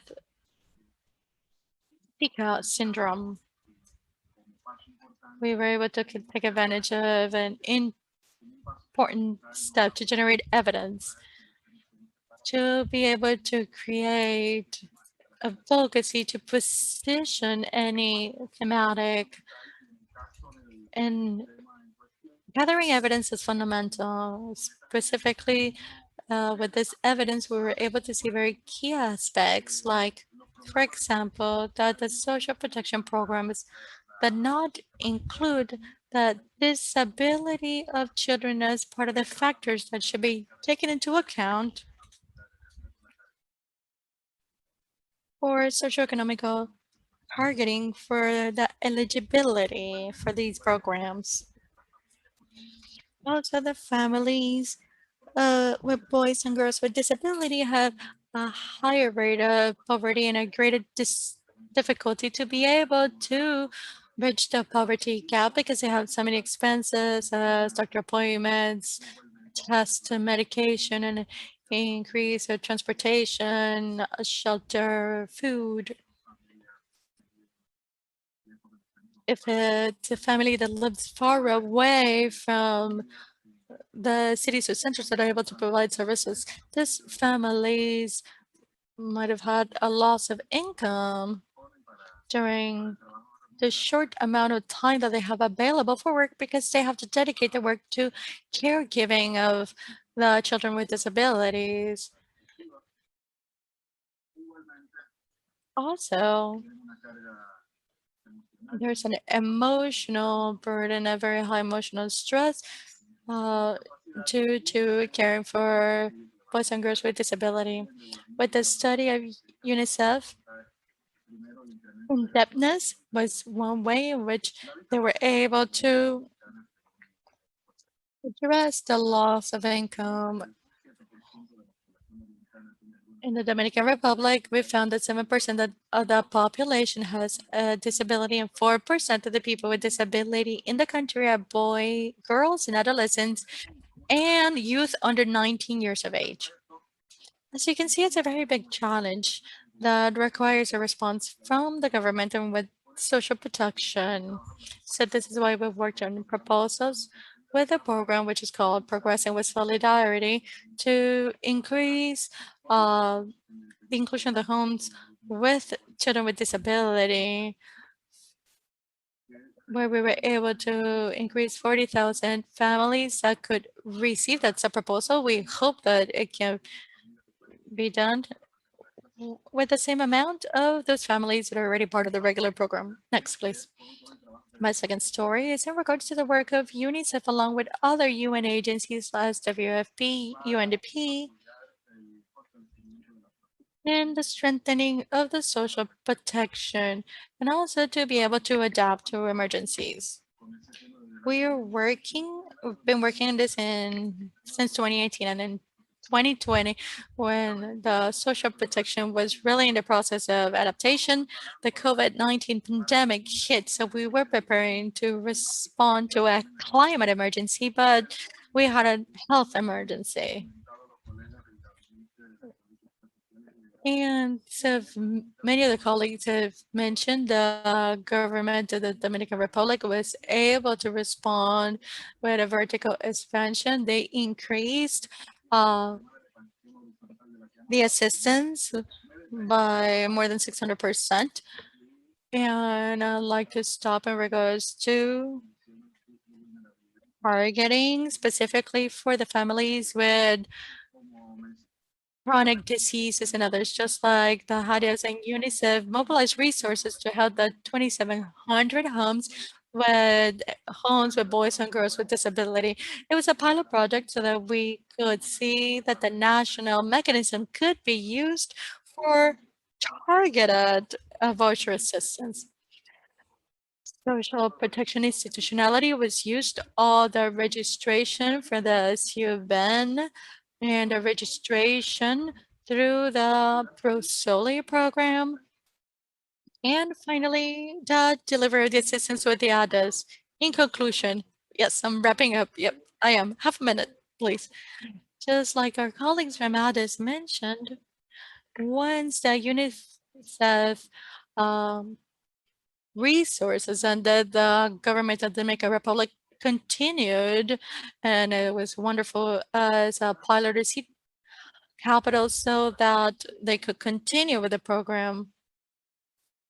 And we were able to see that the national mechanism is flexible, where it can provide voucher assistance not only for targeted population, but also due to emergencies. And it's an advancement into the new program, which is called Superate for Prosoli, where we can see disabilities included as a priority uh, factor for the inclusion of families to the voucher assistance program. And I'm here for any questions. Thank you, Gavino. Thank you so much. Now we can talk about the communities.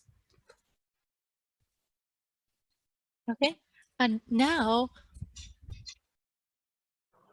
I'm sorry, I thought it was communication communities. I'm slightly lost. I'm sorry. Yes, this is the right slide. Yes, yes, communication and communities.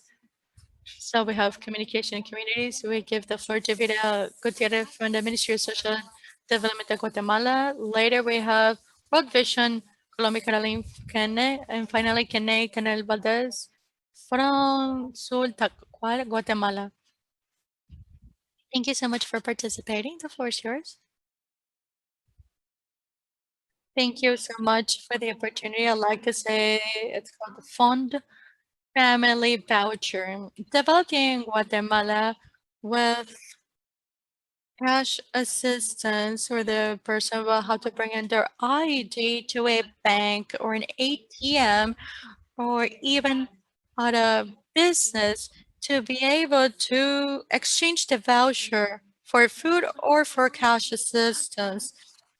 The beneficiaries were selected thinking of their homes where the energy consumption was under 200 kilobytes per hour during the month of February 2020.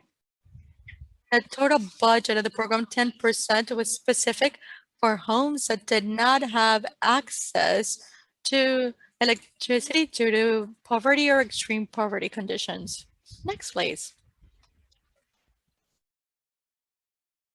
Next, please.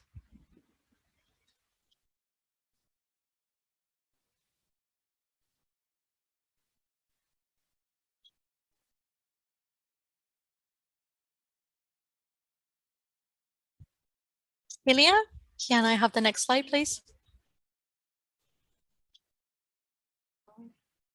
I apologize. Is this the right one? Yes, thank you. I apologize.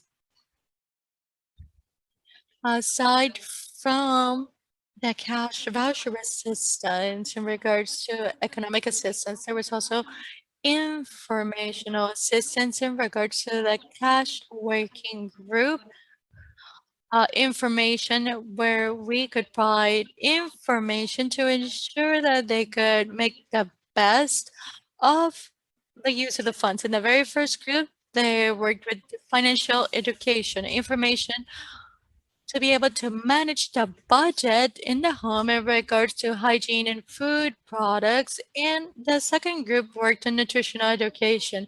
We were able to provide information in regards to taking advantage of using local product, nutritional food, and hygiene preparation and food preparation. Next, please.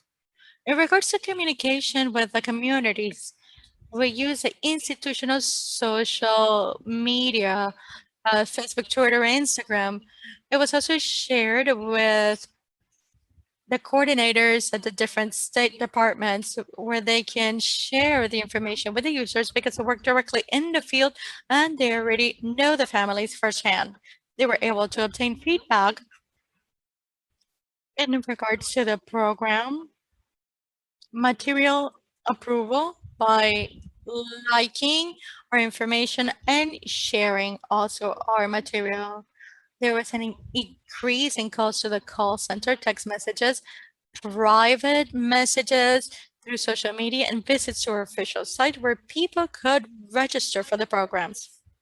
In regards to social protection, aside from establishing a new mechanism for the voucher system, because in Guatemala we have never had so many beneficiaries, thank you to cross-referencing databases with other national institutions, the assistance from different cooperation agencies, and also to be able to publish the information in the media so people could understand how to use it to ensure that they provided a routine of budgeting in the home. So even though it only worked the program during 2020, we provided enough information so that we could have other results and short and long term. People can use this knowledge, they can apply it to their families and communities. Thank you very much.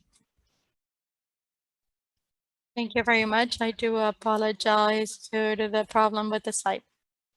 Not a problem. Now we give the floor to Caroline from World Vision Colombia. Thank you so much. Good day, everyone. Finally here, what we would like to highlight is the link from our accountability system with social protection and cash assistance. Our accountability program is based on the classic accountability, which is to provide information, to speak with the communities, promote participation, and to gather and act based on feedback from our key stakeholders in the execution of the programs using the mechanisms like monitoring. It's important to use assessments, focus groups, and PDMs, and others like hotlines, social media, among others. We believe that the key of this system is really the capacity that we can have to analyze the information and to process it in a standardized manner and to be able to be open to listen to the communities or the stakeholders in regards to what's their opinion in regards to the interventions. By listening, we can coordinate and collaborate where we assess the humanitarian assistance. In each of the phases, we assess the needs, so we are able to analyze our focal points in the programs in the areas of protection, gender, among others. It allows us to propose strategic activities, and we work with the different grant teams for resource mobilization. And finally, monitoring and follow up, and then the cycle, starts over. This is helpful because we can see in the next slide in the different cases, we can see how by analyzing our data, we're able to include social protection and then link it or use them as a leverage to reduce vulnerabilities. The vulnerabilities that we were able to see that were increased due to COVID, health risk, and the decrease of livelihoods, and to be able to mitigate some of the risks. We have a base program, it's called Learning Circle, which provides education emergency financed by UNICEF, which is our key partner. It was a project at a school level to ensure that the children were able to access a basic right, which is access to education.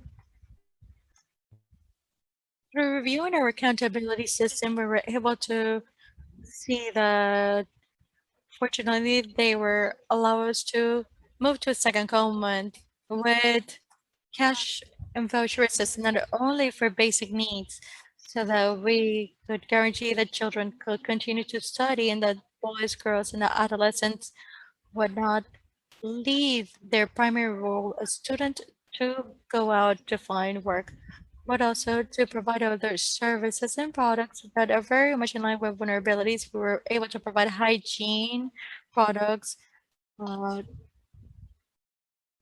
kits for pregnant women, for breastfeeding children, to cell phone kits so that children could continue to access their educational content due to the virtual schooling, which is part of the adaptation that we've all lived through to the pandemic, and also very specific, like indigenous community, and provide access to what Unaki language and also other activities. The activation is very specific routes in this program, and finally provide guidance to the families to be able to prevent other risks. We worked as a team and with everyone that's part of the projects. That was all. Then thank you very much. Thank you, Carolyn. You were right on time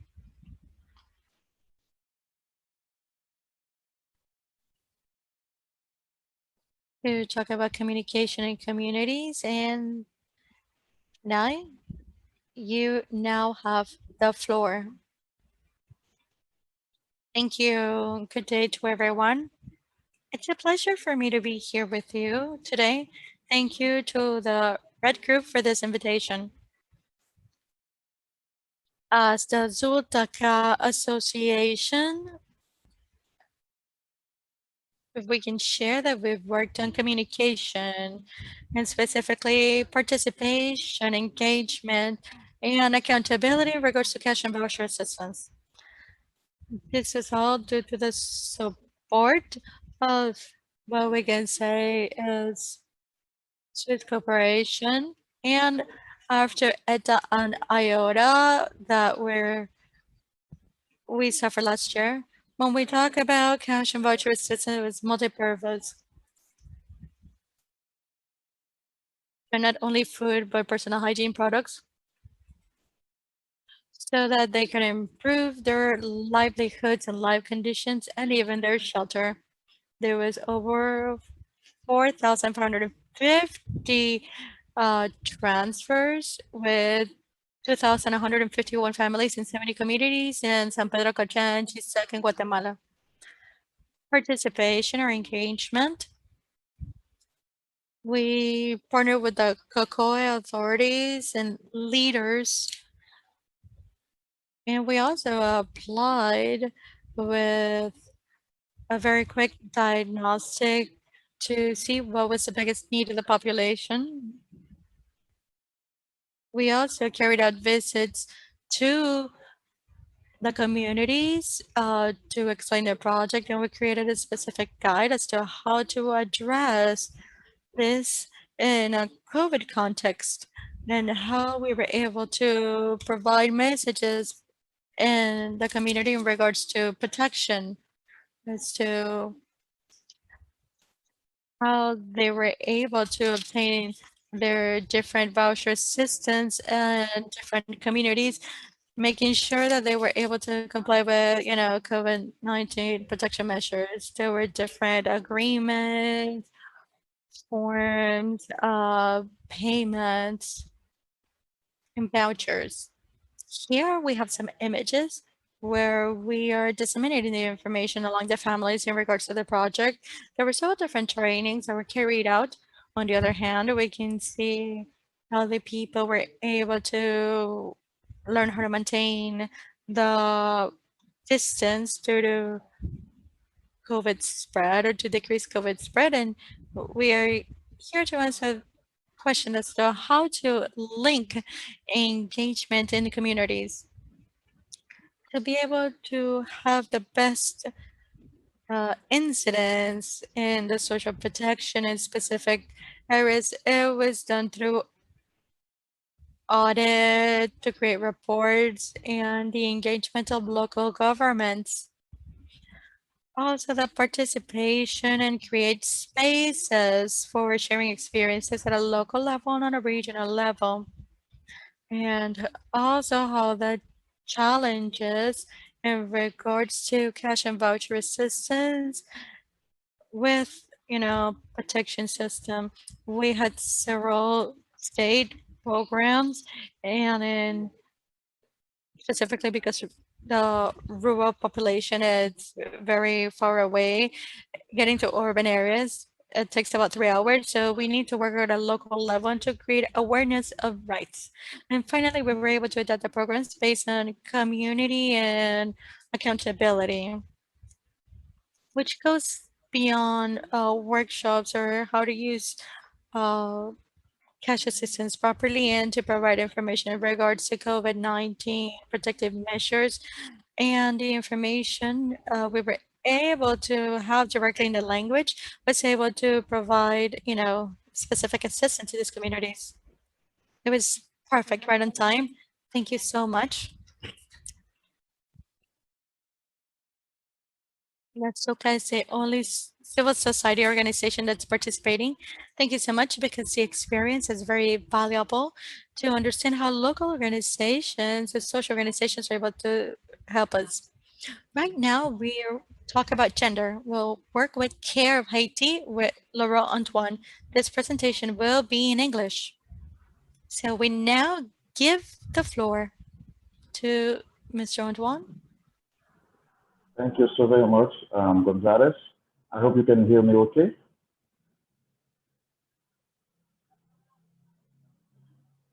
Yes, we Okay, can, sir. thank you. And thank you again for giving us the opportunity to share with you the experience from the Coelavi program on behalf of Haiti. So, yes, I will talk very briefly about how gender aspects have been taken into account in strengthening national social protection systems. Let me start by saying very quickly that COELAVI was a USAID funded project that was implemented by a consortium of 4 NGOs, namely CARE, World Food Program, Action Against Hunger, and also World Vision. So the goal of the program was to support the government of Haiti to reduce food insecurity and vulnerability by establishing a replicable gender responsive social safety net and expand its capacities to prevent child malnutrition. So the project was originally conceived to integrate gender equality into each component of the project design as a cross-cutting component. So this included goals related to female participation at all levels, from planning to project management and implementation to decision making within the household.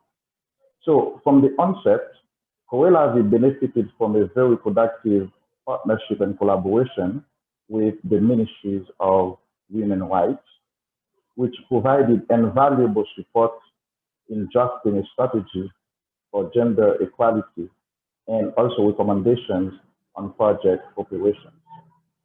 So, needless to say that gender integration was at the center of all the program's implementation. So, the project closely collaborated with the Ministry of Women's Rights to make sure that the project interventions fully align with the gender-related priorities of the Haitian government. So as a result of that, for example, the targeting approach prioritized vulnerable women-led households. So consequently, more than 60% of the social safety net members were women, because we learned that when the assistance is directly given to women, the other household members tend to benefit more than it.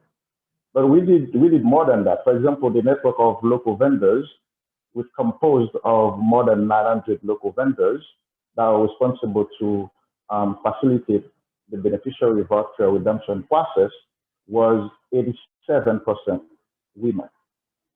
And the program also used the COELAVI program. The COELAVI program used the village savings and loan associations as platform to empower women-led households to build their resilience. So we coordinated the creation of more than 1,000 VSLA groups with 76% of women participation.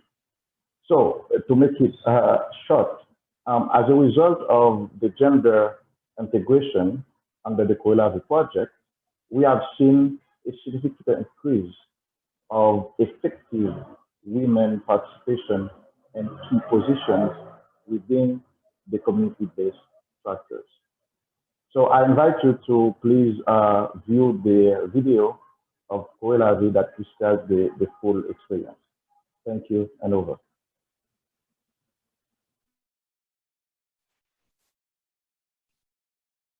Thank you very much, sir. Our very final panelist. Now we will talk about the strengthening of the capacities to be able to generate capacities to strengthen the links between cash and voucher assistance and social protection. We give the floor to Sarah Bailey from the Caribbean WFP office. Sarah, the floor is yours. Thank you very much. So I'm going to start with this first slide that looks at cash transfer, a summary of what we would just call experiences with shock response social protection, focusing on all the countries in the Caribbean, but mainly also the English and Dutch-speaking Caribbean. So the provision of cash transfers through social protection, the term shock responsive social protection is perhaps new, but what you'll notice from this slide is that it goes back for over 15 years. A second thing that you will notice is that there's a surge in experiences in 2020 in response to the COVID-19 crisis, where all governments in the English and Dutch-speaking Caribbean turned to social protection, often in the form of social assistance and social welfare, to provide cash transfers or income support to address the socioeconomic impacts of COVID-19. And I think what's another point that is less visible from this slide, but very important to highlight, is that all of these experiences, while they were the result of creativity and necessity and hard work in the aftermath of a disaster or a shock, but they didn't necessarily benefit from having preparedness measures and investments in place prior to shocks and disasters occurring that might have facilitated the use of social protection in response to shocks. So if we'll go to the next slide, a key theme of the work of WFP in the Caribbean, and our multi-country office covers 22 countries and territories, is basically looking at, well, how can we have investments in social protection systems in advance of shocks? So what you see here is a research framework or a framework that was developed with Oxford Policy Management and WFP when we were undertaking research on shock responsive social protection in the Caribbean. And the idea here is looking at areas where investments can be made prior to shocks and systems and processes put in place to be able to facilitate responses through social protection. And one thing that I wanted to highlight is that, well, this is really at the heart of our work on capacity strengthening and system strengthening for our office, but we're also working with multiple governments to respond to COVID-19 through social protection, including the government of Dominica. So I would like to thank P.S. Burton for her presentation earlier, and also highlight that we've just started cash transfers last week with the Ministry of National Mobilization in St. Vincent and the Grenadines in response to the volcanic eruption. So looking at this framework with institutional arrangements, what we're talking about here is, well, how policies and strategies for disaster risk management and social protection can essentially include, reference, and define a bit the role of social protection in response to shocks. Moving on to actually skipping over a bit to data and information systems, data has been at the heart of a lot of the presentations that have been made earlier, because having data in place can really help being able to target and reach those people in advance. Now, a longer term vision is going to be having integrated social protection information management systems and to be able to social protection information management systems and to be able to essentially utilize those in response to shocks. But some governments in the Caribbean are many years away from this at this point in time, or at least a few years away from it. So having registration forms and tools that can be utilized to target in the event of a shock is a simple step that can be utilized, including having those digitized. And so in St. Vincent and the Grenadines, we work to digitize some of the registration forms for displaced populations and to create a rapid assessment tool. This links to targeting and how targeting processes can be streamlined in the event of a shock, and in the long term, having targeting criteria that itself is risk informed. So two final areas to mention would be having delivery mechanisms that are tailored towards responses to shocks and making sure that existing mechanisms can continue to function. And here I'd like to highlight the example that was cited by P.S. Burton, where there was a relatively simple step that was taken to digitalize payment processes, and that provided an opportunity to reconcile payments as we went. And finally, I'll skip over coordination because I think we all know the importance of coordination between social protection and disaster risk management in the context of a disaster in particular, and close with the issue of financing. And as multiple presentations noted, having financing in place is crucial, and there's multiple opportunities here, from having contingency financing or strengthening existing contingency financing, but a new opportunity will be having specific financing mechanisms for shock responsive social protection. So here, WFP is working on how existing macro insurance policies as part of disaster risk financing perhaps can be topped up to have a specific element linked to social protection. And so that when there is a payout, that a portion of that payout can be used for cash transfers through social protection and really get that money into people's pockets. So I'll include a link to our research, including the synthesis report by OPM and WFP in the chat, and that provides a lot more information on this, but I'd like to thank you for having us here today.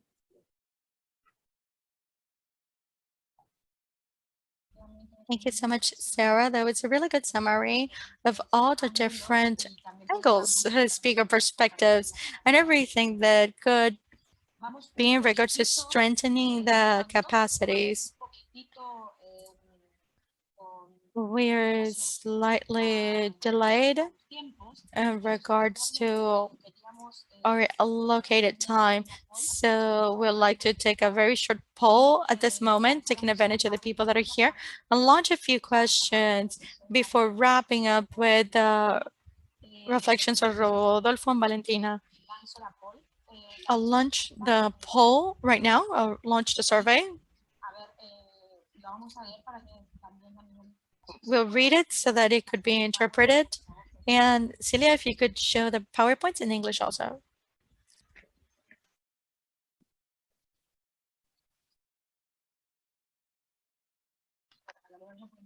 Okay, I can read it very well. Well, the idea, in your opinion, what were the main enablers of the linkage and coordination across social protection and humanitarian actors? We thank you. If you could just choose top two. Panelists can also vote. And I would give you a minute or 30 seconds for you to respond, please, so that we are able to share. You can read in the PowerPoint what is in the poll. So in number 1, it says trust to build over time.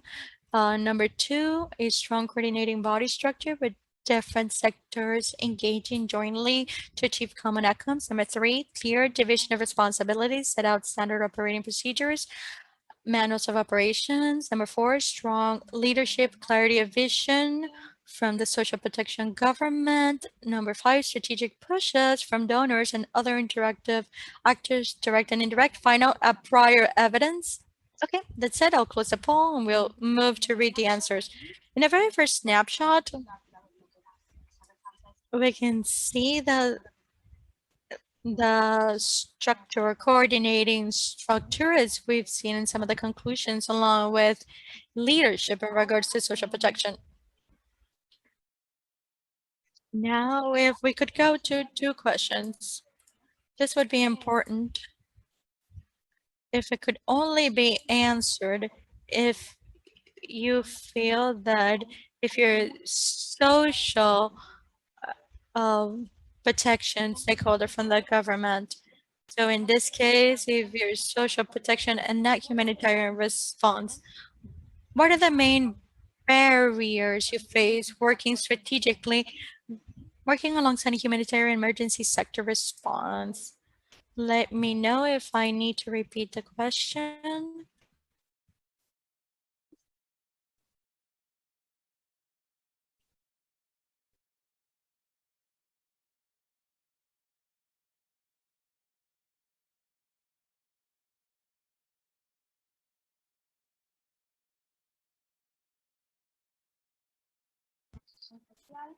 The question answers question only if you're a government, social protection actor, or close counterpart. What are the main barriers you face working strategically alongside the humanitarian emergency sector in response to shocks in your countries?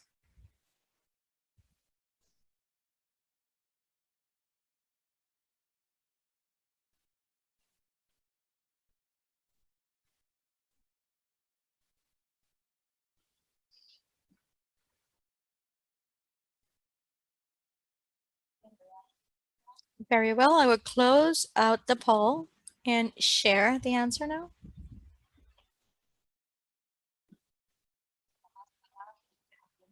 We could see that human actors who don't understand the constraints we face as governments providing social protection under fiscal budget ceilings.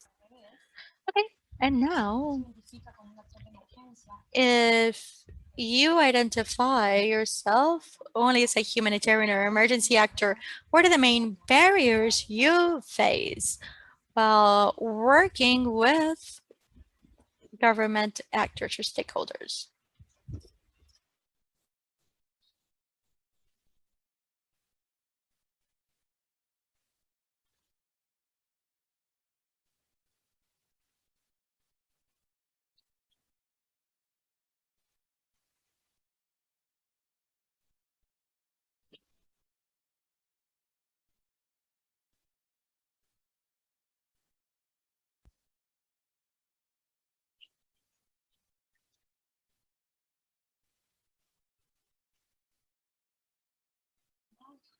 You have a few more minutes for humanitarian emergency actors. What are the main barriers you face while working along social protection sector when it's led by a government?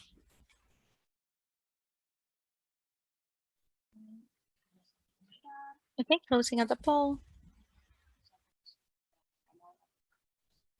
I'll give the floor now to final reflections after this. Okay, can we see it now? So moving on to conclusions or final reflections that Valentina and Rodolfo have been working on and with our audience in regards to the mural. Thank you so much, Yamina. Very briefly, in 2 or 3 minutes, the final reflection along with Valentina Barca. And as part of space, we've been reviewing this too. First of all, I would like to say that we've shared the link to the mural where you were able to find a description of the different experiences and ideas that were shared. You can also add more comments and ideas, which would be part of the products.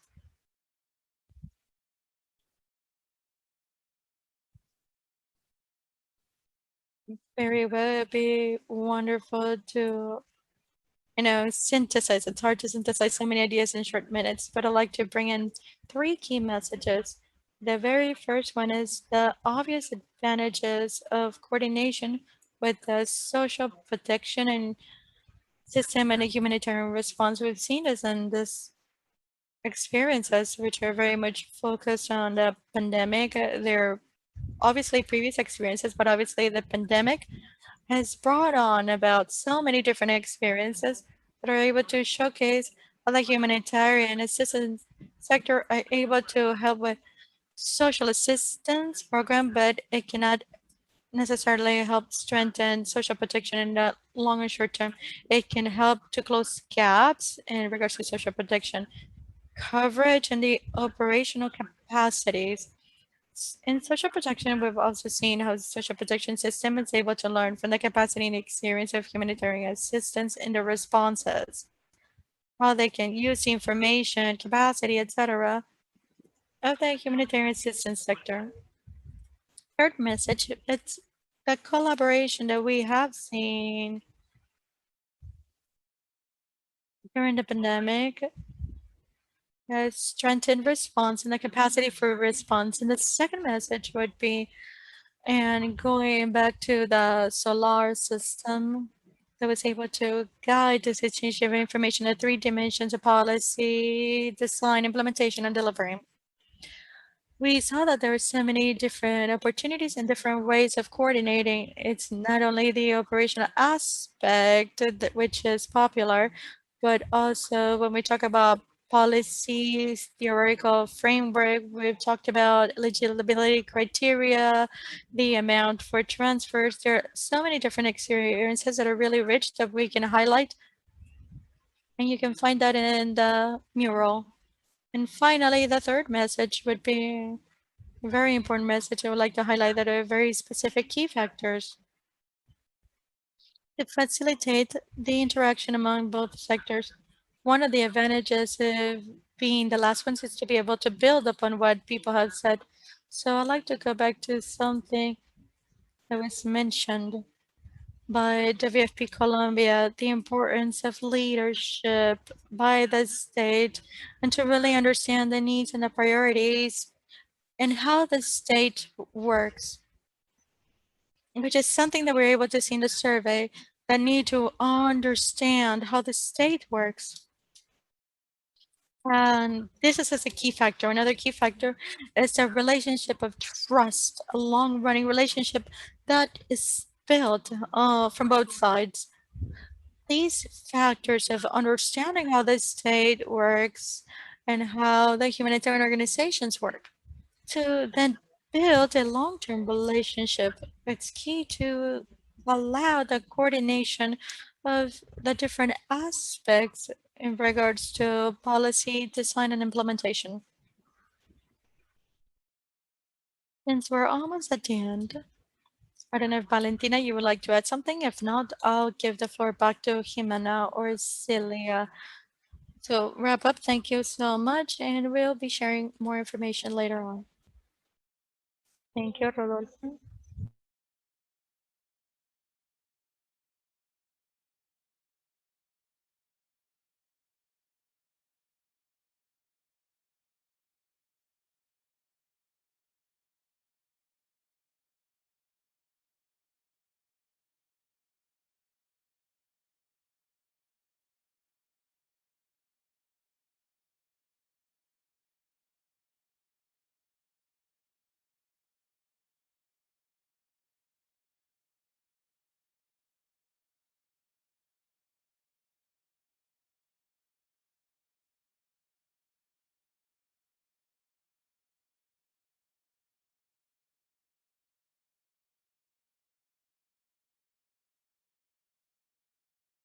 Very effectively. And what we've learned with this shock applies to many other different types of shocks in different ways. There's a lot of learning ahead, but we hope that this event will have been useful to start setting those foundations. Thank you. Over.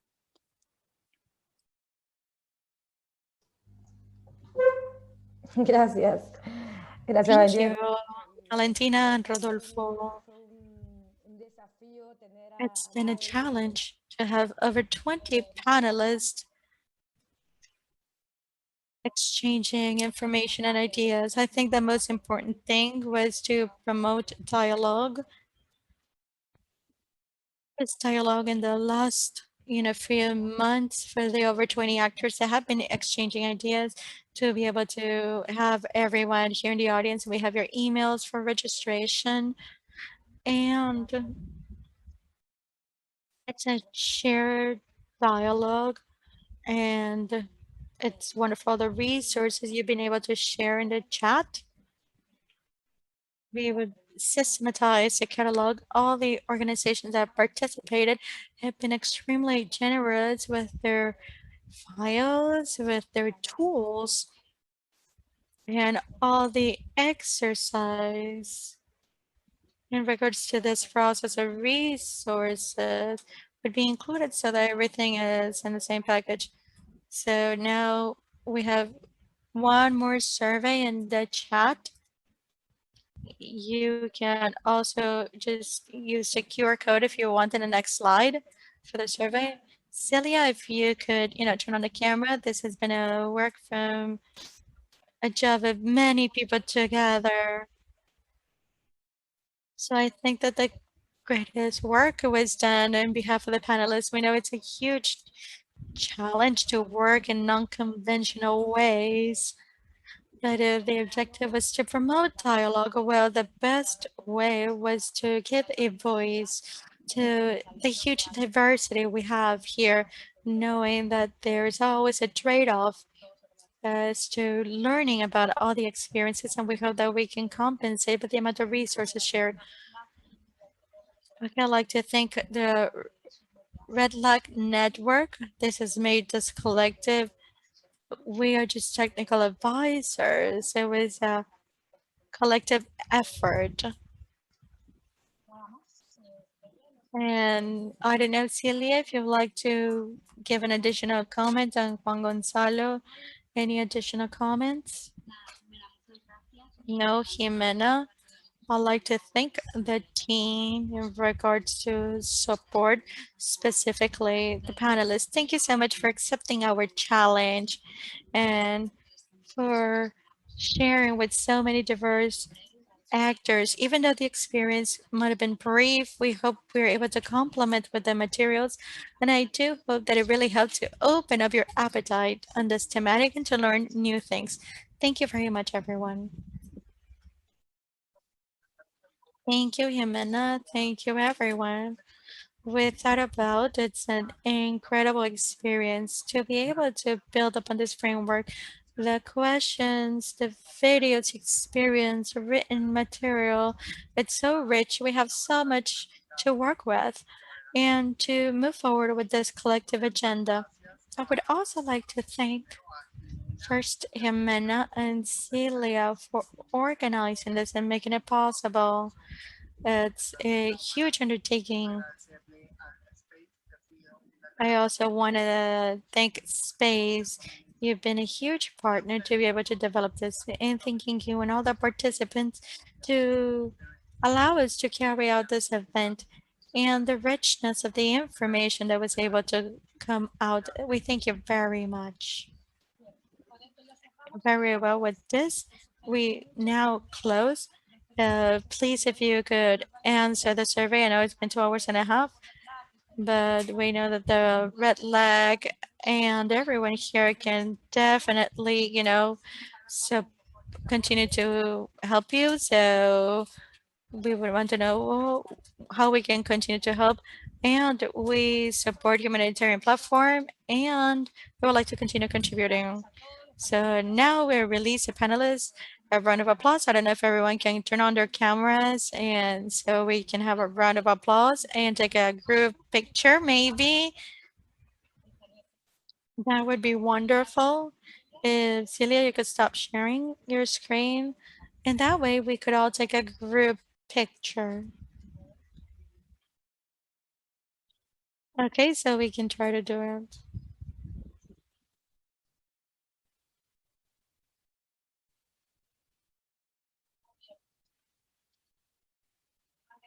Very well. Over 20 actors together. A round of applause for all of you, and goodbye.